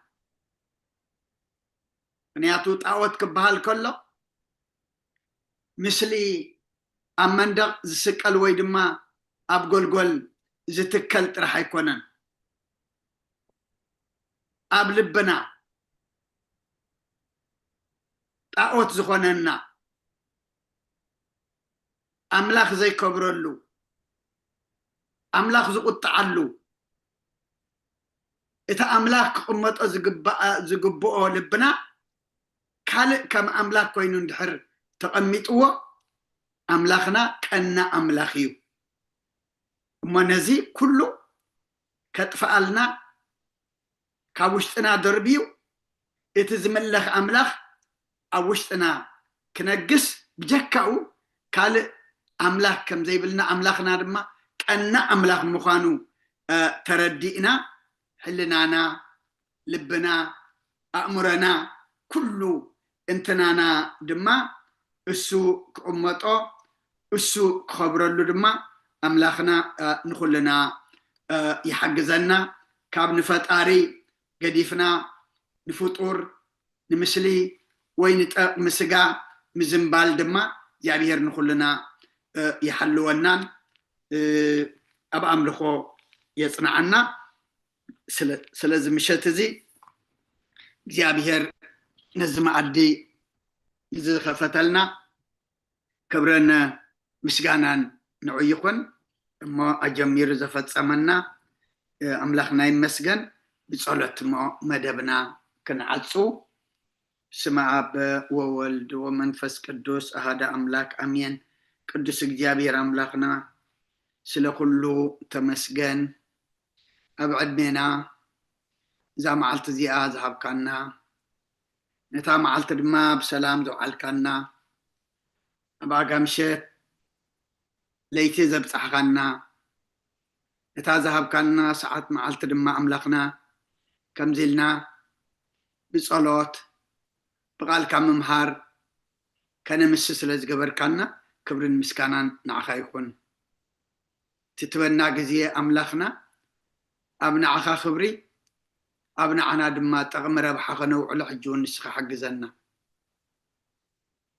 ጸለናዮ ጸሎት ኣብ ቅድሚኻ ቅቡል ግበረልና። ትክንመሃሮ ፀናሕና ቃልካ ድማ ቃልካ ምዃኑ ሰሚዕና ኣብ ልብና ክንዓቁሮ ኣምላኽና ንስኻ ሓግዘና። ኣብ ዓለም ሰላም ኣብ መንጎ ደቂ ሰባት ድማ ፍቅሪ ኣንግሰልና፣ ዕሙማን ፈውሰልና፣ ሕዙናን ኣፃናንዓልና፣ ዝደኸሙ በርትዓልና፣ ጠምየም ፀምየም ዘለው ንስዓልና፣ ብስጋ ብነፍሲ ተኣስሩ ፍትሓልና፣ ኣብ ሽግር ኣብ መከራ ዘለው ድማ መሰሮ ፍጠረሎም። በረኸት ኣዴና ቅድስቲ ድንግል ማርያም ክፈለና፣ ብኢድ መላእክትካ ሓልወና። ኣብ ሰማያት ትነብር ኣቦና ስምካ ይቀደስ፣ መንግስትኻ ትምፃእ፣ ፍቃድካ እምታ ኣብ ሰማይ ከምኡ ድማ ኣብ ምድሪ ይኹን። ዕለት መግብና ሎሚ ሃበና፣ ንሕና ንዝበደሉና በደሎም ከም ዝሓደግናሎም በደልናን ኣበሳና ንድገልና፣ ካብ ክፉ ኣድሕነና እምበር ኣብ ፈተና ይተእትወና። መንግስትን ሓይልን ክብርን ንዘለዓለም ናትካ ኢማ ኣሜን። ወዝቴ ማርያም ብናይ ቅዱስ ገብርኤል መልኣክ ሰላምታ ሰላም ለክ ኣለኹ። ብሕልናኸ ድንግል ኢኺ፣ ብስጋኸ እውን ድንግል ኢኺ። ኣደ እግዚኣብሔር ፀባኦት ጎይታ ሰራዊት ሰላም ለክ ኣለኹም። ስልካ ኣንስቲ ብርክቲ ኢኺ፣ ፍረ ከርስኹም ብርኺ እዩ። ኦ ምልእተ ፀጋ እግዚኣብሔር ምሳኺ እዩ። ኦ ፍስቲ ደስ ይበልኪ፣ ሓጢኣትና ሰሪየልና ናብ ፍቲ ወድኺ ኢየሱስ ክርስቶስ ምእንታና ምሕረት ለምንልና ኣሜን። ይፍታህ ወይ ስረይ ዚና ኣምላክን መድኃኒነ ኢየሱስ ክርስቶስ ካኒ ከጋና ሰረይ ኃጢአት ደምሳስ ያበሳ ወልዱ ለብሩ ከሻቴ ብርሃን አንቱም አብየ ካህናት ዋዩ ዲያቆናት ጥሩዋን ሳሪጎ ህፃናት በበስምክሙ ኩንፍታን ወንፅሓነ ይረስየነስ ክልዋን ሰማያት እዚዮ መሃረነ ክርስቶስ ንበል 12 እዚዮ መሃረነ ክርስቶስ እዚዮ መሃረነ ክርስቶስ እዚዮ መሃረነ ክርስቶስ እዚዮ መሃረነ ክርስቶስ እዚዮ መሃረነ ክርስቶስ እዚዮ መሃረነ ክርስቶስ እዚዮ መሃረነ ክርስቶስ እዚዮ መሃረነ ክርስቶስ እዚዮ መሃረነ ክርስቶስ እዚዮ መሃረነ ክርስቶስ እዚዮ መሃረነ ክርስቶስ እዚዮ መሃረነ ክርስቶስ ከምኡን በእንተ እግዝእትነ ማርያም መሃረነ ክርስቶስ ንበል 12 በእንተ እግዝእትነ ማርያም ክርስቶስ በእንተ እግዝእትነ ማርያም ክርስቶስ በእንተ እግዝእትነ ማርያም መሃረነ ክርስቶስ በእንተ እግዝእትነ ማርያም ክርስቶስ በእንተ እግዝእትነ ማርያም ክርስቶስ በእንተ እግዝእትነ ማርያም መሃረነ ክርስቶስ በእንተ እግዝእትነ ማርያም መሃረነ ክርስቶስ በእንተ እግዝእትነ ማርያም መሃረነ ክርስቶስ በእንተ እግዝእትነ ማርያም መሃረነ ክርስቶስ በእንተ እግዝእትነ ማርያም መሃረነ ክርስቶስ በእንተ እግዝእትነ ማርያም መሃረነ ክርስቶስ በእንተ እግዝእትነ ማርያም መሃረነ ክርስቶስ ጸጋ ጎይታና ኢየሱስ ክርስቶስን ፍቅሪ እግዚአብሔር አቦን ሕብረት መንፈስ ቅዱስን ኣብ ልዕለይና ኣብ ልዕሊ ኩልኩምን ኣብ ልዕሊ ኣብ ዘለናዮ ቦታን ቅፅፍን ድርብን ኮይኑ ይውረድ። ክብርን ምስጋናን ንኣምላኽ ይኹን። ንኩልኩም ዘመን ኣገልግሎትኩም ይባርኽ። ብሩኽ ምሸት ትግበረልና። አሜን። ቃለ ሕይወት የስማዓልና ተጸለየ ጸሎት ተነበበ ንባባት ተማህረልናዮ ምህልላ ኣብ ቅድሚ እግዚአብሔር ዓሪጉ መዓት ዘቁርር ምሕረት ዘውርድ ይግበረልና። ዘንበብናዮ ዝሰማዕናዮ ዝተማሃርናዮ ከዓ 30 60 ሚእቲ ሰናይ ፍረ ኣብ ሂወትና ፈርዩ ክንጸድቀሉ ክንድሕነሉ ከነገልግለሉ ክንግልግለሉ ናይ እግዚአብሔር ቅዱስ ፈቃድ ይኹነልና። ኩልኩም ህዝበ እግዚአብሔር ግዜኹምን ስራሕኩምን ዕረፍትኩም ኣወሃሂድኩም ነቲ ቅድስቲ ቤተ ክርስቲያን ዘዳለወቶ መንፈሳዊ መኣዲ ክትምገቡ ዝተኸታተልኩሞ እቲ ብሕቡእ ዝርኢ እግዚአብሔር ሴተ ጻድቃን ኣስበትሁታን ይኽፈልኩም ትብል ቅድስቲ ቤተ ክርስቲያን ከምቲ ክሳብ ሰዓት ዝብዳሓነ ሰላም ዓቂቡ ኣብዚ ቅዱስ ጉባኤ ክንሳተፍ ጀሚርና ክንውድእ ዝረዳእና ዝደገፈና ንዝመጽእ ብድሓነ ሰላም ዓቂቡ በዚ ቅዱስ ኣገልግሎት ክንሳተፍ ናይ እግዚአብሔር ቅዱስ ፍቃድ ይኹነልና። እቶም ለይትኹም ከማና ሰላም ለይቲ ንኹላህና፣ እቶም መዓልትኹም ዝኾነ ከዓ እግዚአብሔር ብሩኽ መዓልቲ ይግበረልኩም። ሰላም ንኹላህና። ኣሜን። ኣቦታትና ብሩኽ ለይቲ ይሕድረና። ኣስበኹም ካብ ጎይታ ረኸብዎ ብዙሕ ፅቡቅ ምሸት ኣምሲና ኢና መፅ ብሩኽ ለይቲ ከዓ ይሕድረና። አሜን አሜን። ሙሉእ ምሕረት ሙሉእ ምሕረት ሙሉእ ጥዕና ኣሜን። ኣቦታትና ኣምላኽ ምሳኻትኩም ይኹን። ፅቡቅ ተማሂርና እግዚአብሔር ተመስገነ ይኹን። ድሓን ሕደርኩም ንኹም። አሜን አሜን። ሰላም ለይቲ ንኹላህና። ቃለ ሕይወት ይስማዓልና ኣቦታትና ብሩኽ ለይቲ አሜን። ንኹላህና ቃለ ሕይወት የስማዓልና። ቃል ሕይወት የስምዐልና ኣገልግሎትኩም ይባረክ። አሜን አሜን። ናይ ኩላህና አገልግሎት ይባርክ እግዚአብሔር። ንኩላህና ቃለ ሕይወት የስማዓልና። ኣሜን ኣቦና ይብረኽ ለይቲ። አሜን። ሰላም ለይቲ። ኣሜን ኣዴና ኤልሳቤጥ ከመይ ውዕልክን? ሎማዓንቲ ድምፅኽን ኣይሰማዕናየን ውዒልና ሚት ኣላ። እንደ ሓዘን ከይደ ንኸይደሲ ሕጂ መስያ ምሸት መፅየ ሰዓት 7 ፈረኻ 8 ርብዕ ጎደል እየ መፅየ እቦ ገርክን ስራሕ እንዳሓዘን ስራሕ ጎይታ ወሳ ከዓ ካልእ ስራሕ እንድያ ኮይና ዘላ ይወር እግዚአብሔር ዘበን አገልግሎትክን ይባርክ። ድምፅኽን ኣሜን ኣሜን። ከመይ ቀኒኹም? እግዚአብሔር መስገን ነመስግን ወዴና። በቃ ብሩክ ለይቲ። አሜን። ሰላም ለይቲ። ሰላም ለይቲ። ኣሜን። በራኽ ለይቲ ብሩክ ለይቲ። አሜን አሜን።